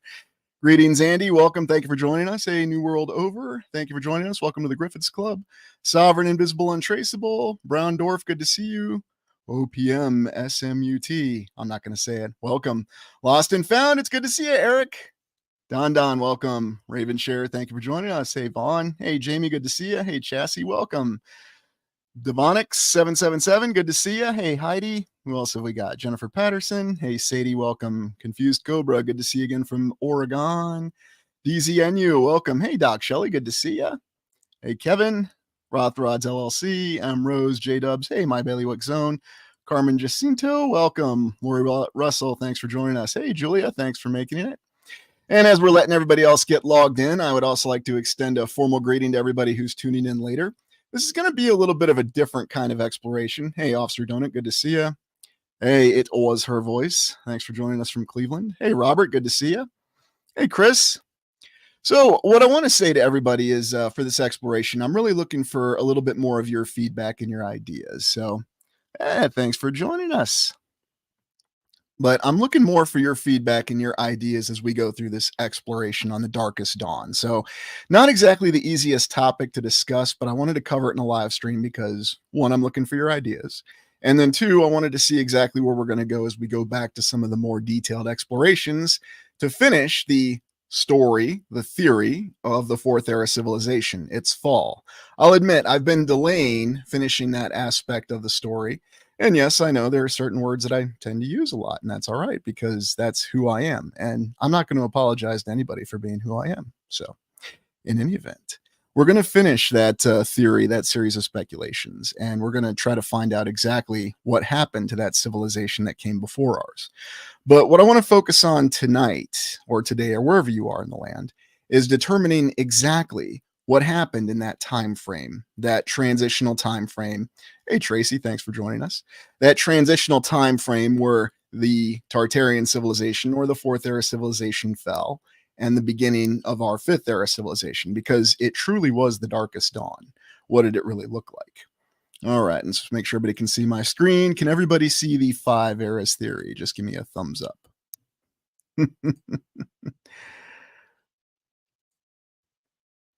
All right. So looking at the five eras theory, and if anybody can't see it, just go ahead and let me know.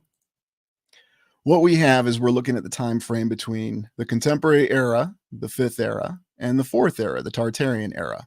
We suspect or theorize that there was a reset war, a conflict that occurred, but that conflict, there was an element of it that occurred in the fourth era civilization, and that was the final defeat and destruction of the fourth era civilization. The reset war occurred after the reset, but we don't exactly know when the year was that the reset occurred, and we don't even know if the chronology matches with the timeline. The only thing that we know is that something happened in the past that completely changed the civilization. It was destroyed, and then a new civilization had to be established. And I think this is the reason why the Civil War explorations are so popular, because we're always looking in to understand the details behind this reset war.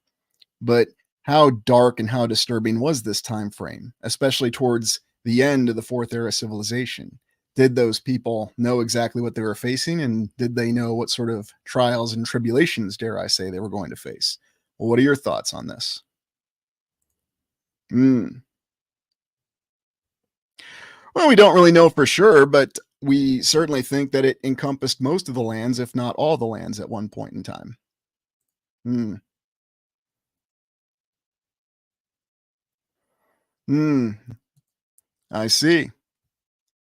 Beyond, yeah, I agree.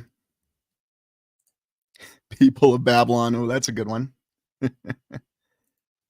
Yeah, maybe. And I mean, does the timeline really function in the way that we think that it does? Not really sure. Yeah.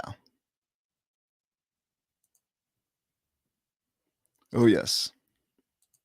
Ah, they sure did. Asylums that were originally reset compounds and then were easy to repurpose. Hey, thanks for joining us from New Mexico. Yeah, the looking glass theory that there was an artificial intelligence. Now, was that something that they contrived or constructed at the end of the fourth era? Was it one of the earlier eras and they just kept finding this thing over and over again, this artificial intelligence that they plug the entire civilization into? It's hard to say. It's really hard to say. Yeah, exactly. And that's why you have that kind of architecture with those structures. Those structures are already there and they rapidly repurpose them. Hey, Jay, thanks for joining us. Hey, Adam Baum, good to see you, brother. Yeah, they're clearly aware of it, and it's something that they contrive to their advantage. Now, that's why we talk about the theory with the artificial and the natural aspects of the reset, cyclical resets, or something that completely changes the nature of the land. Mm. Oh, there's no doubt about it, Mark. There's no doubt about it, especially with all the structures you have and the water towers there and many other elements that continue to endure in St. Louis. For me, it's all the brick structures, but there's incredible Greco-Roman or Roman Greco, however you want to say it, architecture all over St. Louis. I mean, there's a reason they call it Rome of the West. That was a very enjoyable exploration. Mm, yeah. And wasn't on board, lived in rubber rooms. That's if they're lucky, because we know what they did to people in asylums, and they're very clear to communicate to us what they did to people in asylums. So, oh, thanks for joining us. Yeah, that could be. That could be too. We just don't know. The AI that was found, is that the arc? They keep finding the AI, and that's part of the reason that the previous eras experienced a downfall. Hmm. Well, thanks. I appreciate that. Yes, no doubt about it, Kathy. And it seems to be something that they want to go back to. Hey, Lori, thanks for joining us from Missouri. And I'll admit, as much as I tend to ballyho about the Iowa State Capitol in Iowa, some of the more I'll say this, some of the more interesting explorations for me have been going down to Missouri, Kansas City, St. Louis, Boonville, Columbia, even the towns between them on that I-70 corridor. So there's definitely something going on with that entire situation. But we're looking at the era, the fourth era, and now we go to the specific fourth era timeline. Now, this isn't a timeline I flash often, but we believe that the fourth era had its inception, its rise, its ascendancy, and its height. There was a great battle against an adversary. And there's a lot of people that say and theorize that this entire timeline was actually played out at the opening event of the Sochi Olympics in Russia back in the day, that they actually enacted this entire thing. But in any event, you have this initial victory, but then it went to a decline and fall. Eventually, the, dare I say, vulnerabilities of this particular civilization were exploited. And some of the other explorations that we've looked at more recently, to include some of the ideas that we've considered with the fact that individual people are as vulnerable to their own downfall, that all of us have a darker side within, and it's alluded to in many different forms of entertainment, songs, movies, films, novels, etc. The reality is each and every one of us has the capacity for wondrous things, and then we also have the capacity for the greatest darkness that we can imagine. And perhaps there was some respect that those vulnerabilities within that fourth era civilization were exploited, and that put them in a vulnerable state, and then they were decisively defeated right before the reset that occurred. Because if you think about it, that civilization being destroyed, then that reduces your capability to transmit the values, the ideas, what it really stood for to the next era. Because I don't think there's any doubt about it that we lack a lot of that detail. We don't really know what it's about. Oh, yes, brick factories. Where are those brick factories found? Yeah, possible. I mean, and we don't know what the real shape of it is. And I'll be honest with you, I haven't decided what the final shape of it is. I mean, maybe everybody else has, and that's okay if you have. I mean, I don't know. And I'm okay with saying I don't know. Ah, largest steel mill, hundreds of miles of tunnels in the area. And that's a recurring theme. That's where the foundation era comes from with all those tunnels and everything else that you have. So, well, thanks for joining us. I appreciate that. Which Nephilim? The actual Nephilim or the clowns? Because, Nephilim and clown have kind of become a synonym these days. Look, sometimes you have to have a little bit of a joke when you do this kind of exploration, especially an exploration like this, because it's very heavy handed. So, yep, I'm with you, brother. And, people want to deride you for engaging in speculation, but you have to engage in speculation. You have to try to fill in those blanks. Otherwise, you're just sitting around waiting for somebody else to tell you what to think. And it's totally okay that we have completely different perspectives on it and many different theories. And I like hearing a lot of them. Ah, yes, I fully agree with that, Officer Dunnett. Consciousness doesn't die. And really, that's the only connection that we have with this previous civilization that we have. A lot of it is consciousness, it's feeling, it's intuitiveness. Yeah, it's a wild theory, Senior West, and it definitely plays on that fear that a lot of people seem to have of clowns or Pennywise or the Joker or, name any other clown. Hey, Annette, thanks for joining us. Yeah, no doubt about it. No, it was my great grandfather, Heidi, and he never got out of the asylum. He died there in the 1940s. Central Hospital in what is now Louisville, Kentucky. I walked through that park the first time in the early 2000s, and I actually had no idea about that story or how that went down at that time. So it just goes to show you, we just don't know till we actually look into things.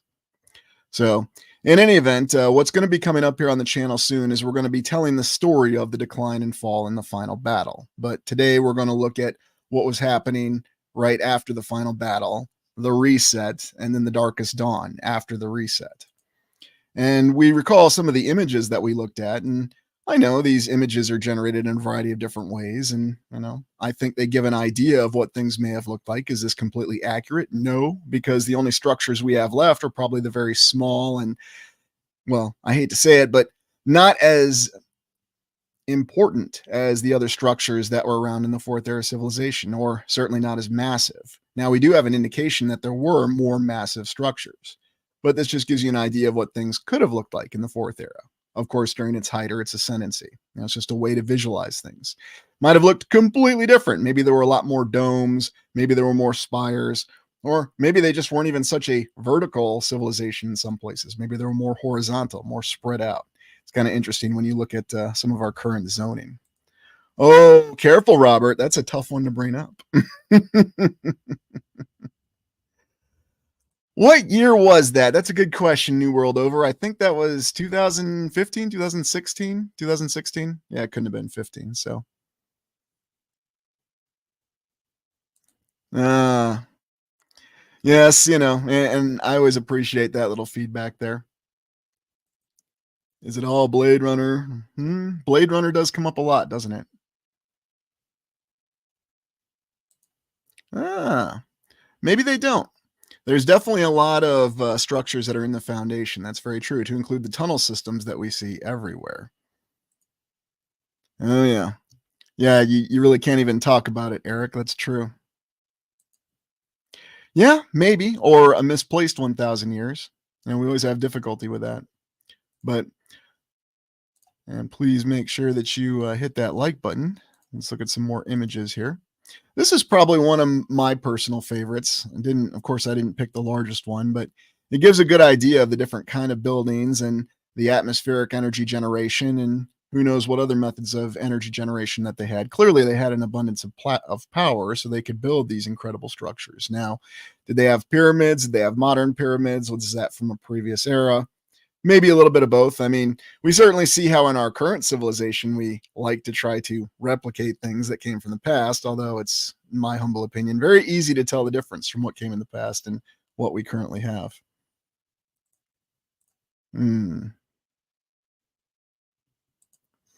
Well, added, shifted around. I mean, who knows for sure? Could have been 10,000 years, could have been 100,000 years. We just don't know, Maxwell. And that's where we have to try to develop some theories and get an idea. That's all right, Cecilia. Thanks for joining us.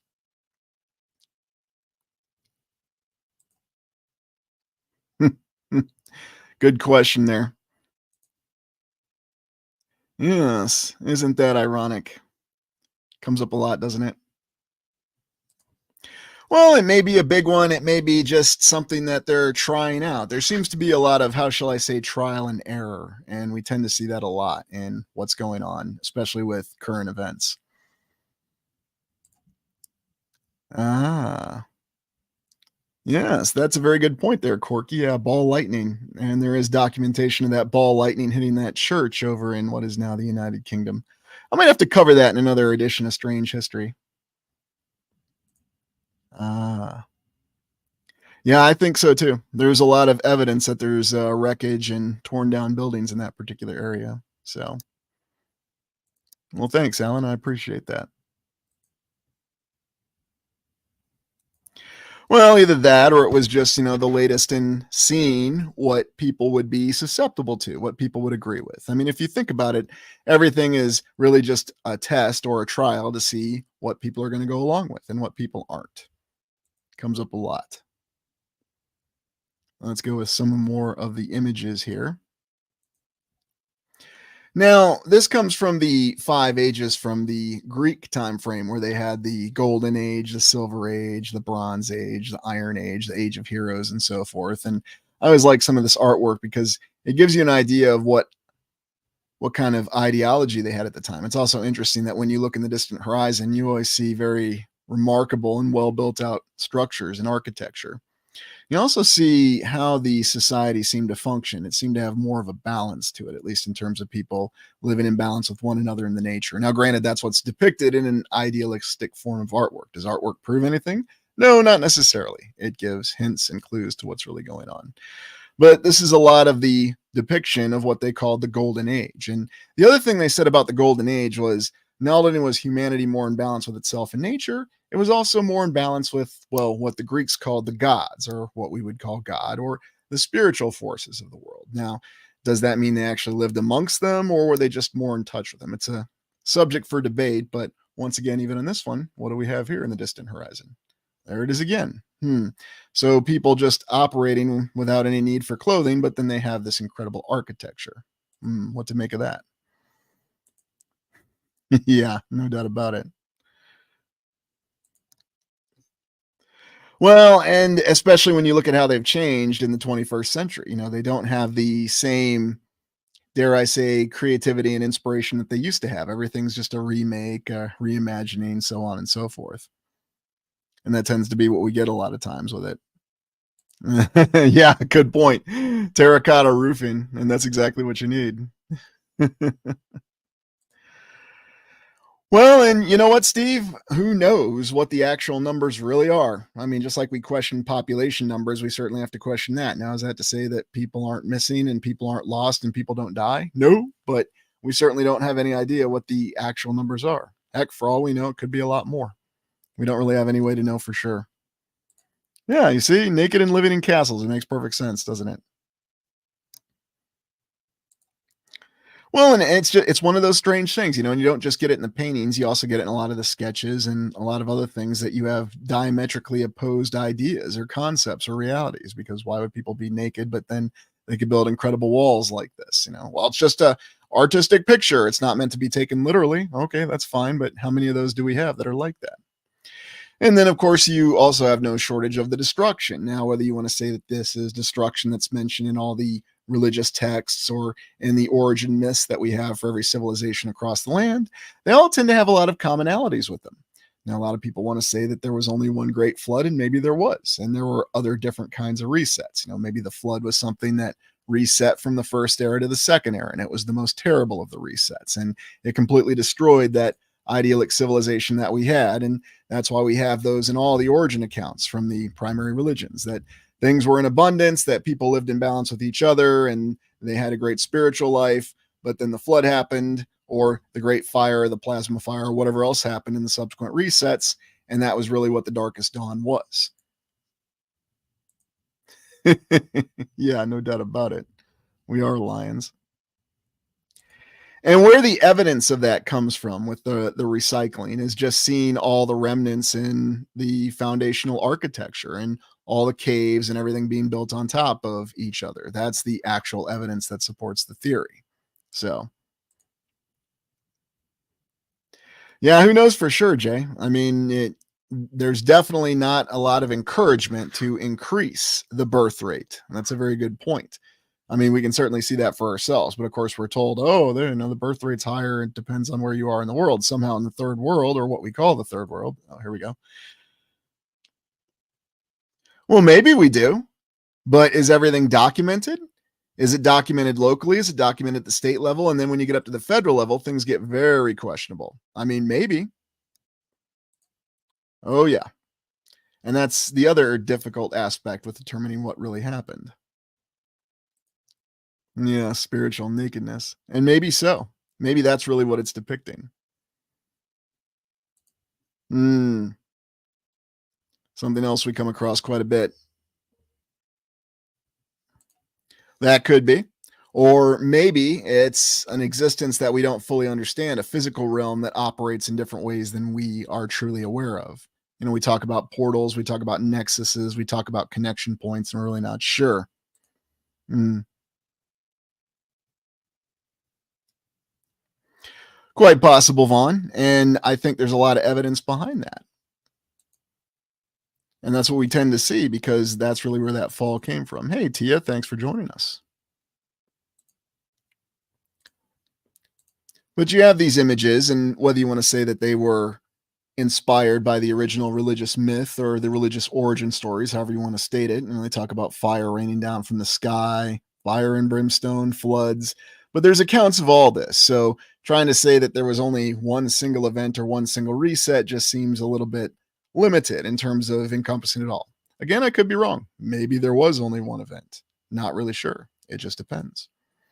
But then we have images such as this that show us total destruction across the landscape, our great cities, whether it was Chicago. And I have to admit, I always appreciate when people try to convince anybody else that, yes, it's because these structures had a lot of wood, that they're load bearing foundational structures and the pillars in their walls, it was all made of wood. Does any of this really look like it's made of wood? I don't know. If you want to believe it, that's totally fine. But I never accepted that explanation. And it never really made a lot of sense to me because, here we're looking at Chicago and we've been over the Great Chicago Fire. But are we really looking at a city that was destroyed by a fire, or are we looking at a city that was destroyed by a fire, destroyed by a conflict that occurred before? And oh yeah, look at that. What do we have there? Very interesting. But then when you look in the distance and you see that there's far too many of these structures to simply be ignored. I mean, Chicago was still a relatively new city in the 1870s. So what to make of it? Yeah, well, I remember J Dubs. I always like to make that comment that Sherman made a wrong turn and ended up in Chicago. Yeah, that's what it looks like, doesn't it? Something out of World War II, carpet bombing or fire bombing or some mix thereof.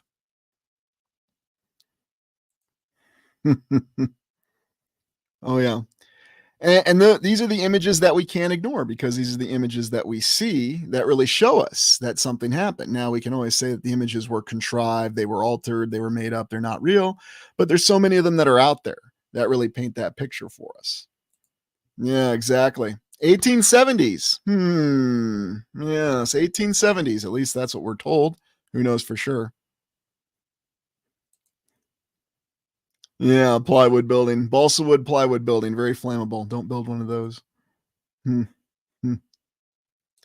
It does and it doesn't. You're right. I mean, a lot of these images have a lot of questionable aspects behind them. So, is it a final conclusion? No. But what you can make the final conclusion on is what we're told from the official history and how it doesn't match with what we tend to see.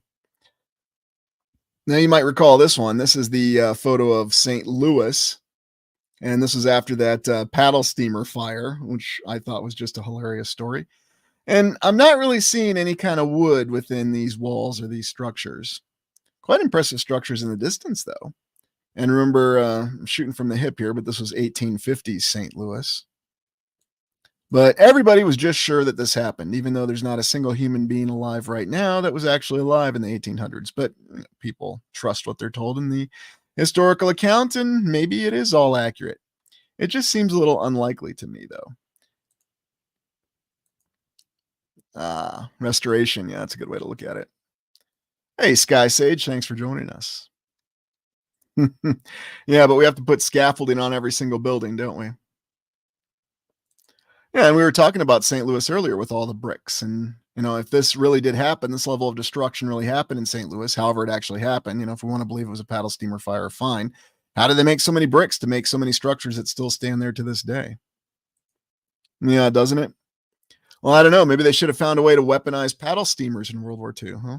I know I'm being facetious there, but honestly, if they could achieve destructive effects like that, if that's the goal of war, although that's debatable too.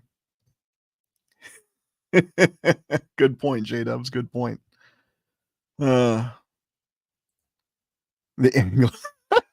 Oh, that's a good one. Yeah, that's definitely the modern way we see things, isn't it? There's always a section of the city. That's the other thing you think on is how we have our cities so divided now. Somehow I don't think that was always the way it was, but that's just my theory. Could be completely wrong. Yeah, exactly. He did, and it was a very good novel. Although, get this, he had to write a science fiction novel about it. He couldn't actually write a historical novel about it. Isn't that interesting? Kansas cornfield. That's a good one, RB. I forgot about that one. You know what that reminds me of? It reminds me of what was that show from the 90s? Sequest DSV, where they just dropped the Sequest right in the middle of a cornfield in Iowa. I always found that one kind of funny. Oh, yeah. Hold on, everybody. We got some really nasty thunderstorms moving in right now in my current position. So it's really getting bad. I guess they weren't kidding. Well, that's all right. I'll keep moving on as long as I can. But if I suddenly cut out, I just wanted to give you a warning. No, it's not the powers that be. There's just some storms going overhead. And so now you might recall this. This is the schematic, the plans that they had for the Beacon of Progress, the proposed monument for the Chicago World's Fair in 1893, this gigantic obelisk that we're told assured that it was just a proposal. It was never actually constructed. But yet, when you look at the plans and you look up the write up about it, they seem to have this a lot more, how shall I say, well thought out than a lot of other architecture that we have. I mean, look at this, a main auditorium for 20,000 in the 1890s. And this is supposed to be constructed all out of stone or sandstone, limestone, or any of the other numerous names that we have for the construction material. Yeah, just want to let y'all know what's going on. So, if we get cut off, it's all good. And don't worry about me. I've been through a tornado or two. Cloud seeding. Yeah, you know what? I'm glad this all came up because I think next week's live stream is going to have to be about weather. And no, we're not going to talk about that less than sufficient movie that came from our friend Roland Emmerich, The Day After Tomorrow. Yeah, drawings. That's right. Drawings, plans. What did they really prove? Well, did this structure actually exist? Or was it just that? Was it just proposed or was it just plans? We don't really know for sure. But we do have this diagram that shows how it compares to the quote unquote tallest structures at the time in the 1890s. So, why would they do this? Was this just really to impress their proposal? Look, here's how it'll compare to the Eiffel Tower. Look at it tower over the Washington Monument. Look at how it towers over the Great Pyramid of Egypt. Look at Cologne Cathedral. It's really small next to it. And we know how large Cologne is on the landscape or the skyline of Cologne in Germany. Yes. So what do you think? Did this structure exist or didn't it? Or is it just a proposal?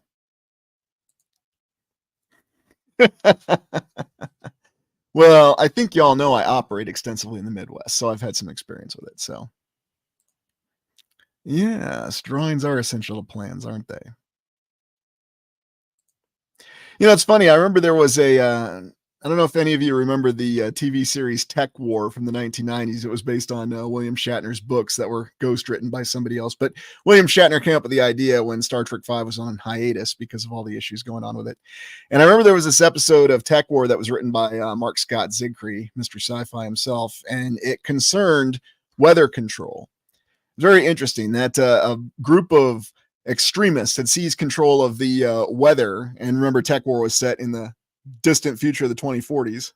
We're not too far from it now, are we? And they were able to take control of the weather. Oh, did you actually catch that one, Jamie?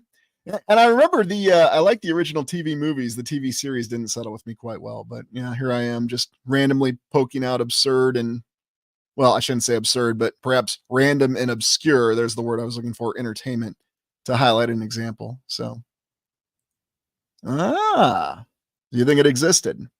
I think there's some compelling evidence that it did. Now, people will say, well, where was the foundation? Well, you've actually got remnants of foundations all over the place. Now, of course, if you just don't want to say, well, they're just mountains, they're not really foundation stones, fine. But you know what really to make of it? Ah, yeah, that's true. Yeah, they do, don't they? And why do they always go with that appearance? That's a good question. That fortress appearance, that citadel, that castle appearance. Well, if we consider the fact that they were fighting a conflict that was going very badly for them, then you're kind of in that position to where you're going to make fortresses. You're going to make places to where you can make your very elaborate last stand. And if they had the technology of the fourth era, then that explains that. Now, is that what may have happened? No, it's just a theory. Yeah, I think they have many different uses. Cathedrals, are they portals? Are they power generators? Are they all the above? Is the concept of cymatics something that's a lot more ubiquitous than we could possibly imagine? Is it sort of like the jackknife, or your Swiss Army knife that gives you a solution, a technological solution for every situation that you have? Hard to say. Ah, yes, isn't that interesting? Hey, Dave, good to see you. Yeah, a lot of it does seem to be replayed, doesn't it? All right, got some bad weather coming in. Give me 1 second. I will come right back. Just gonna mute this and let me go right in on the obelisk here. Actually, let's see if I'll leave it on this image here. This is another perspective of the Beacon of Progress in Chicago. I will be right back. I just have to secure a few things. Give me 2 minutes. Thank you.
All right, we're all good. Looks like it's going to bypass us, or at least bypass me where I am. So we are going to continue.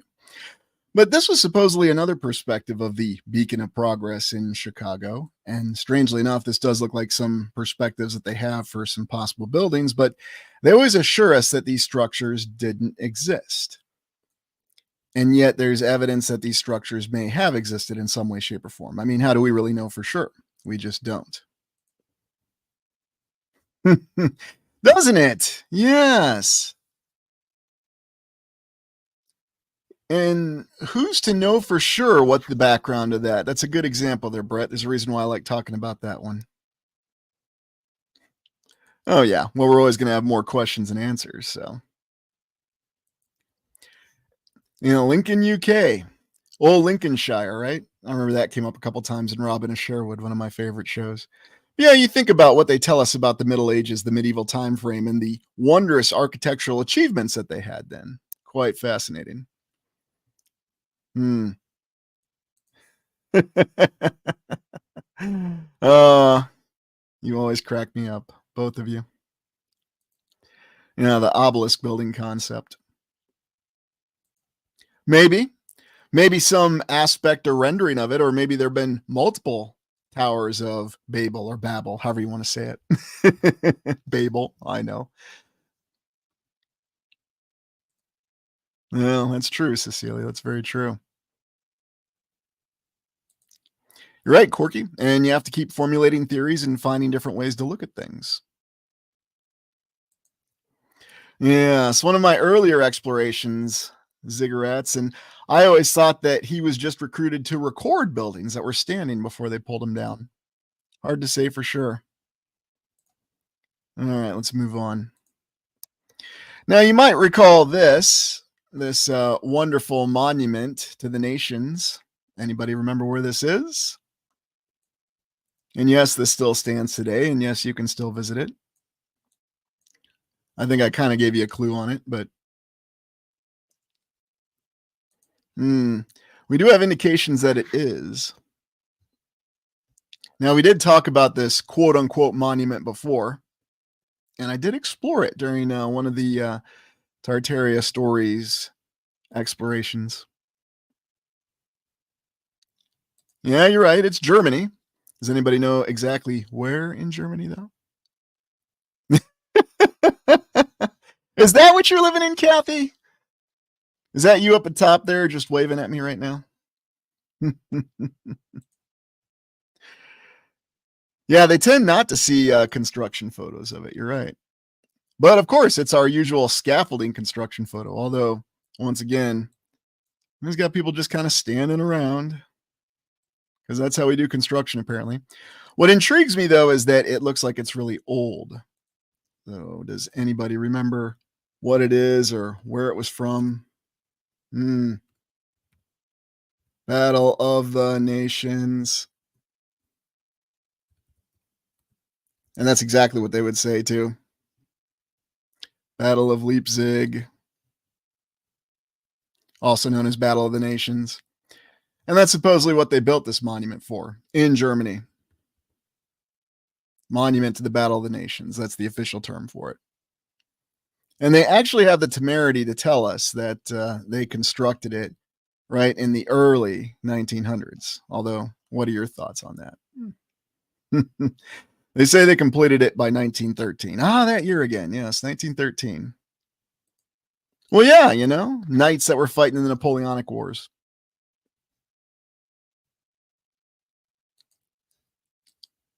Frederick the Great, yeah, he was from the days of Prussia. As Napoleon said, if Frederick the Great were here, we wouldn't be here. Yeah, who knows for sure. You just might be right there, Kith. Maybe so. Let's take a look at some more images of it.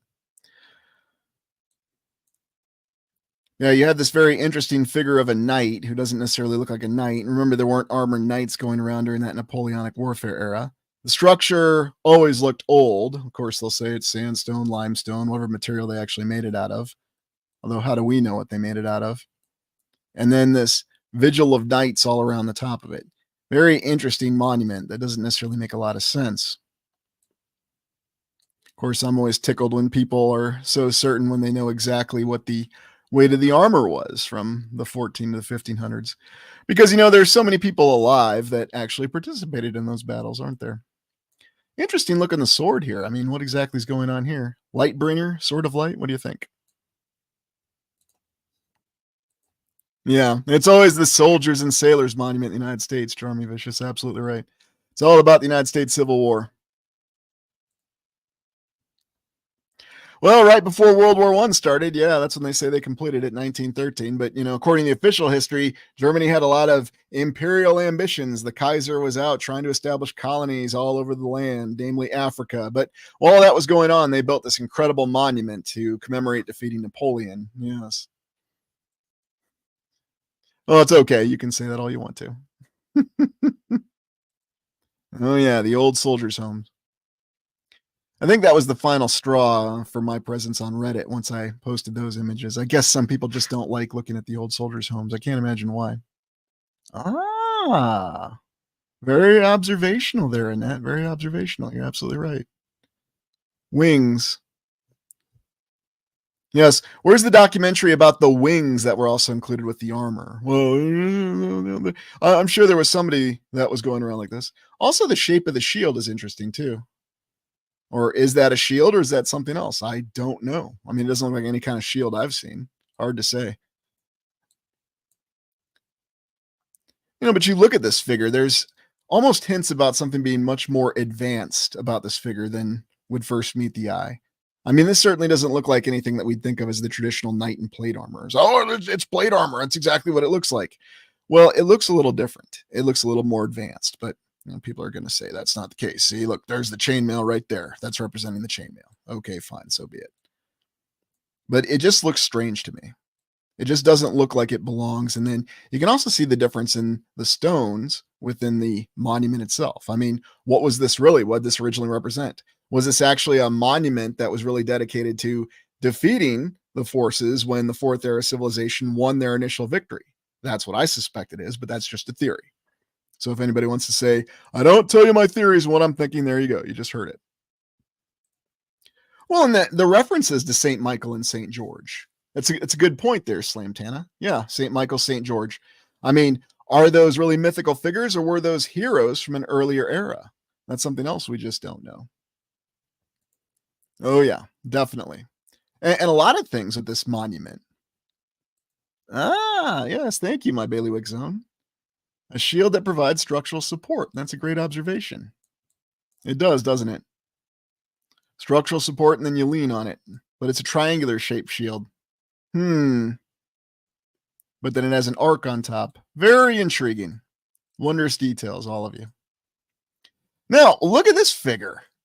I mean, what the heck is this supposed to represent from the Napoleonic Wars? I mean, again, this is just something that we're told something, but yes, we're going to have the individual who looks almost godlike. I hesitate to say that, but I don't really even know how else to describe it. Like a deity, one of the deities on Olympus. But I mean, what's going on here with this helmet and the construction in these blocks? I mean, what's this really representing? And how does this relate back to the Napoleonic War?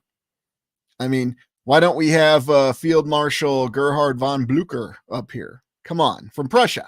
He was the actual field marshal that defeated Napoleon finally. The Battle of the Nations. Why don't we have his face? Is this supposed to be him? This doesn't look anything like him. I mean, what are your thoughts on this particular image? Yeah, that's actually a great one. Lord of the Rings. I see that too. It does kind of look like a Viking. I could see that. Ooh, that's an interesting combination there, Brianna. Yeah, Mayan Nord. Or what we're told would be Sumerian. True. Sumerian, Babylonian. Spaceman. That's a good one, Don Don. Well, isn't that a coincidence?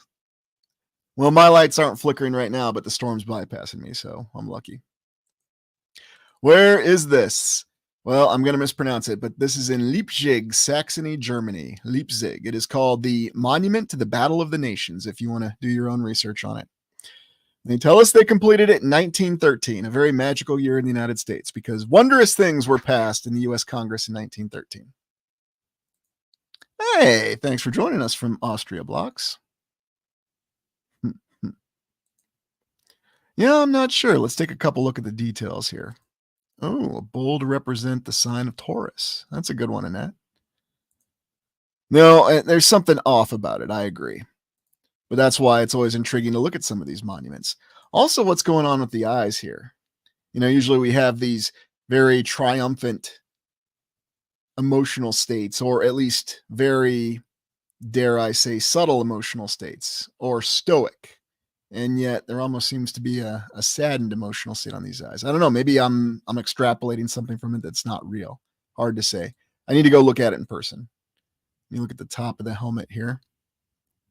Very, very interesting.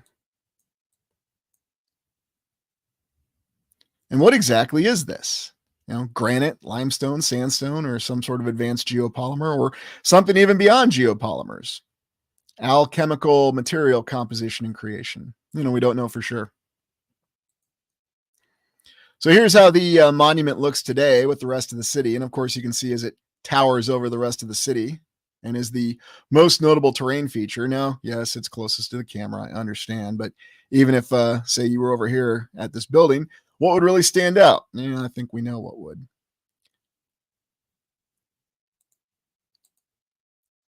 Yeah, thanks for joining us from good old Vancouver Island. Hopefully, you got good weather there.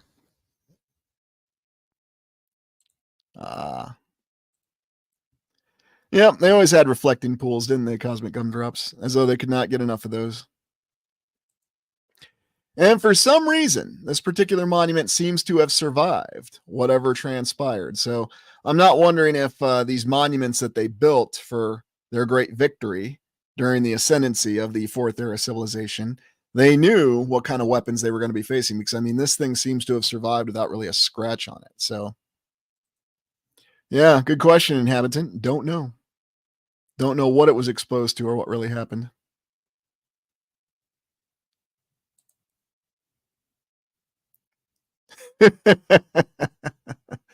Yeah, if only. Yeah, it could be a power generator too. I mean, we think of it as a monument, but that's a very good point, my sister's voice. Maybe that's just what they're telling us. I mean, it could be a vast power generator, a great pillar, or something from a previous structure. We just don't know. Yeah, you and me both, Sooner West. I mean, we didn't really think of that, did we? Just need to get done with JRTC and get back home and don't get in any trouble. But don't go sightseeing. Might get in more trouble. Oh, there's pics of the inside. There's pictures of the inside. But I mean, this is one of those things that's just completely amazing from whatever perspective you look at it. I mean, some things are like the Art Deco buildings, they're amazing on the outside or the inside, but this is just one of those. It's hard to say with what you've got. So I think, though, that this is a prime example of something that was constructed in the previous civilization and somehow survived whatever events transpired. I mean, you can see that there's a lot of stylistic decorations on it. Like we've seen this particular style where they arrange the stones above the arches like this. I mean, that's very impressive. And you can see that in many buildings. But who's doing that today? Who's even building with this material today is probably a better question. Then I also like the figures up here. And again, yes, why are they showing fully armored knights for commemorating the victory over Napoleon? You'd think they'd have some nice infantry up there with their rifled muskets, or maybe they'd even put the 95th Regiment with their Baker rifles up there. Where is the newly gazetted Captain Richard Sharp, who looks suspiciously like Sean Bean? And then look at this. Looks like you got all the people on the top here observing off the top of it. And it's difficult to find other construction photos. It looks like we do have a difference in the coloring of the stones here, but who knows what the reason for that is. Yeah, maybe a gateway OIC, maybe a portal of some sort. Very good point. Yeah, maybe some part of it was cut down, Kathy. That's a great point as well. All right, so anyway, going to the Darkest Dawn, though, consider that this is one structure that survived all those things that happened, that great conflict, that hard reset, and then the reset war that followed. So quite a bit there. All right. So just have a few more images I want to share with you. And I'm going to highlight the work of an artist here real briefly. Let me get this up here. And I'm probably going to struggle with the pronunciation, but I'll do the best that I can. So, Japanese artist Hisaharu Motada, born 1973, did some interesting renderings of how our current structures would look after a downfall. I like this one of the Eiffel Tower. But what I like about this is this does give you the idea of what some of these structures could have looked like if they came through a reset like that and they had to be repaired. So it's very interesting that this individual, this artist, imagined all this and then created this artwork to depict it and display it. Yeah. They did seem to have the same supplies, didn't they? The same access to materials. Hmm. Well, of course they're hiding something. As for what? Well, that's what we're trying to figure out.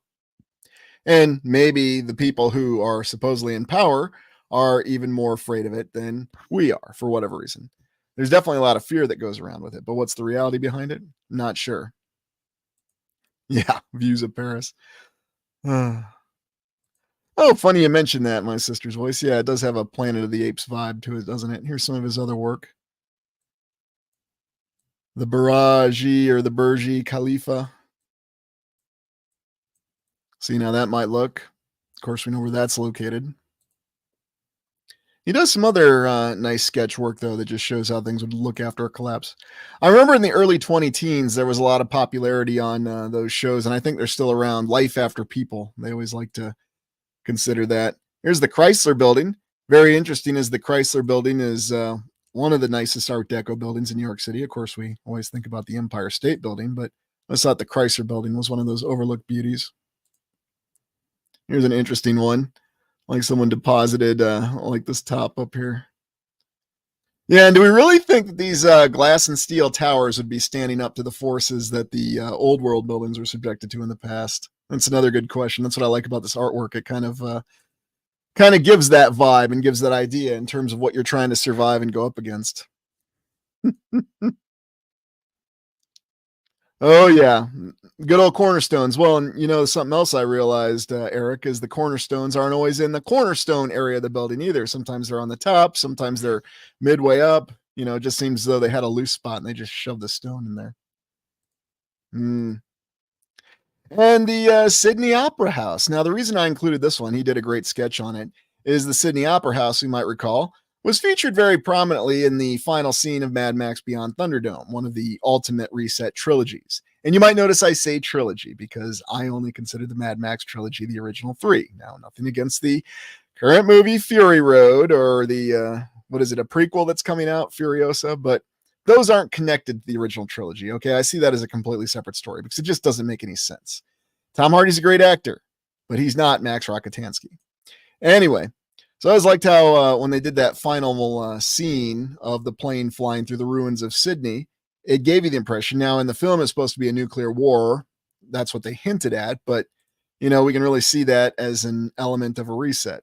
And look at this. Even these model makers thought that the old world building would survive Mad Max Beyond Thunderdome. Yeah, good question. Well, and it's what inspired Judge Dredd. It's what inspired a lot of other post-apocalyptic movies. So, beyond any shadow of a doubt, Master Blaster, Master Blaster. Really, really enjoyed Tina Turner in that film. Pity she didn't get to be in more movies because she had quite a presence in that movie. Hey, Brian, thanks for joining us. But some of the other images from it. So interesting with the look of the miniatures that they built too, how large they built that. I mean, here's the bridge going into Sydney. You can see the Opera House. I thought this was pretty cool that they put this kind of effort and detail into it. No wonder it felt real because they really built a miniature and it wasn't computer generated imagery, which you can always tell. Yes, Mad Max, the original Mad Max trilogy, probably one of the best reset stories and one of the best old world hero stories because Mad Max actually goes through a full hero's journey, a very unique one. And by the end of Mad Max Beyond Thunderdome, he completes his journey. This is a production still from the film, but I always liked how with the ruins of Bartertown, they kind of gave it that melted appearance. But you tend not to see that in the final film as much. But in some of the stills, you can get the idea for what they were going for. Very impressive for the mid 1980s, too, for showing that on screen. And this is a more recent Australian post apocalyptic film I saw, Gold, with Zac Efron. I think this just came out a couple years ago. And it had some great world building behind it, but then, the plot, not to ruin it for you, but it's about them finding a big, large nugget of gold in the middle of the desert and civilization is collapsing. That was the good world building. But then the rest of the movie is an environmental survival story with Zac Efron slowly going crazy as he's left out there for the gold, while his partner goes to retrieve an excavator because they can't pull it out with their truck alone. And then it's about him slowly succumbing to the elements. So, I appreciate the fact that they did have the creativity to build that world, but I wish they would have done something with it. It's not a bad movie. I mean, I'll just say this for a newer movie, it's pretty good. I just wish they would have done something more with the great buildup and the environment they put in the background. So, if you haven't seen it, Gold. I got to say, Australia still has the cut though on post-apocalyptic films. Oh yeah, no doubt about it. Anyway, but that's the last image that I had. But the reason I wanted to do a live stream and really talk about the whole aspect of the Darkest Dawn, that transition from the fourth to the fifth era, is we're going to be covering it in some explorations here pretty soon.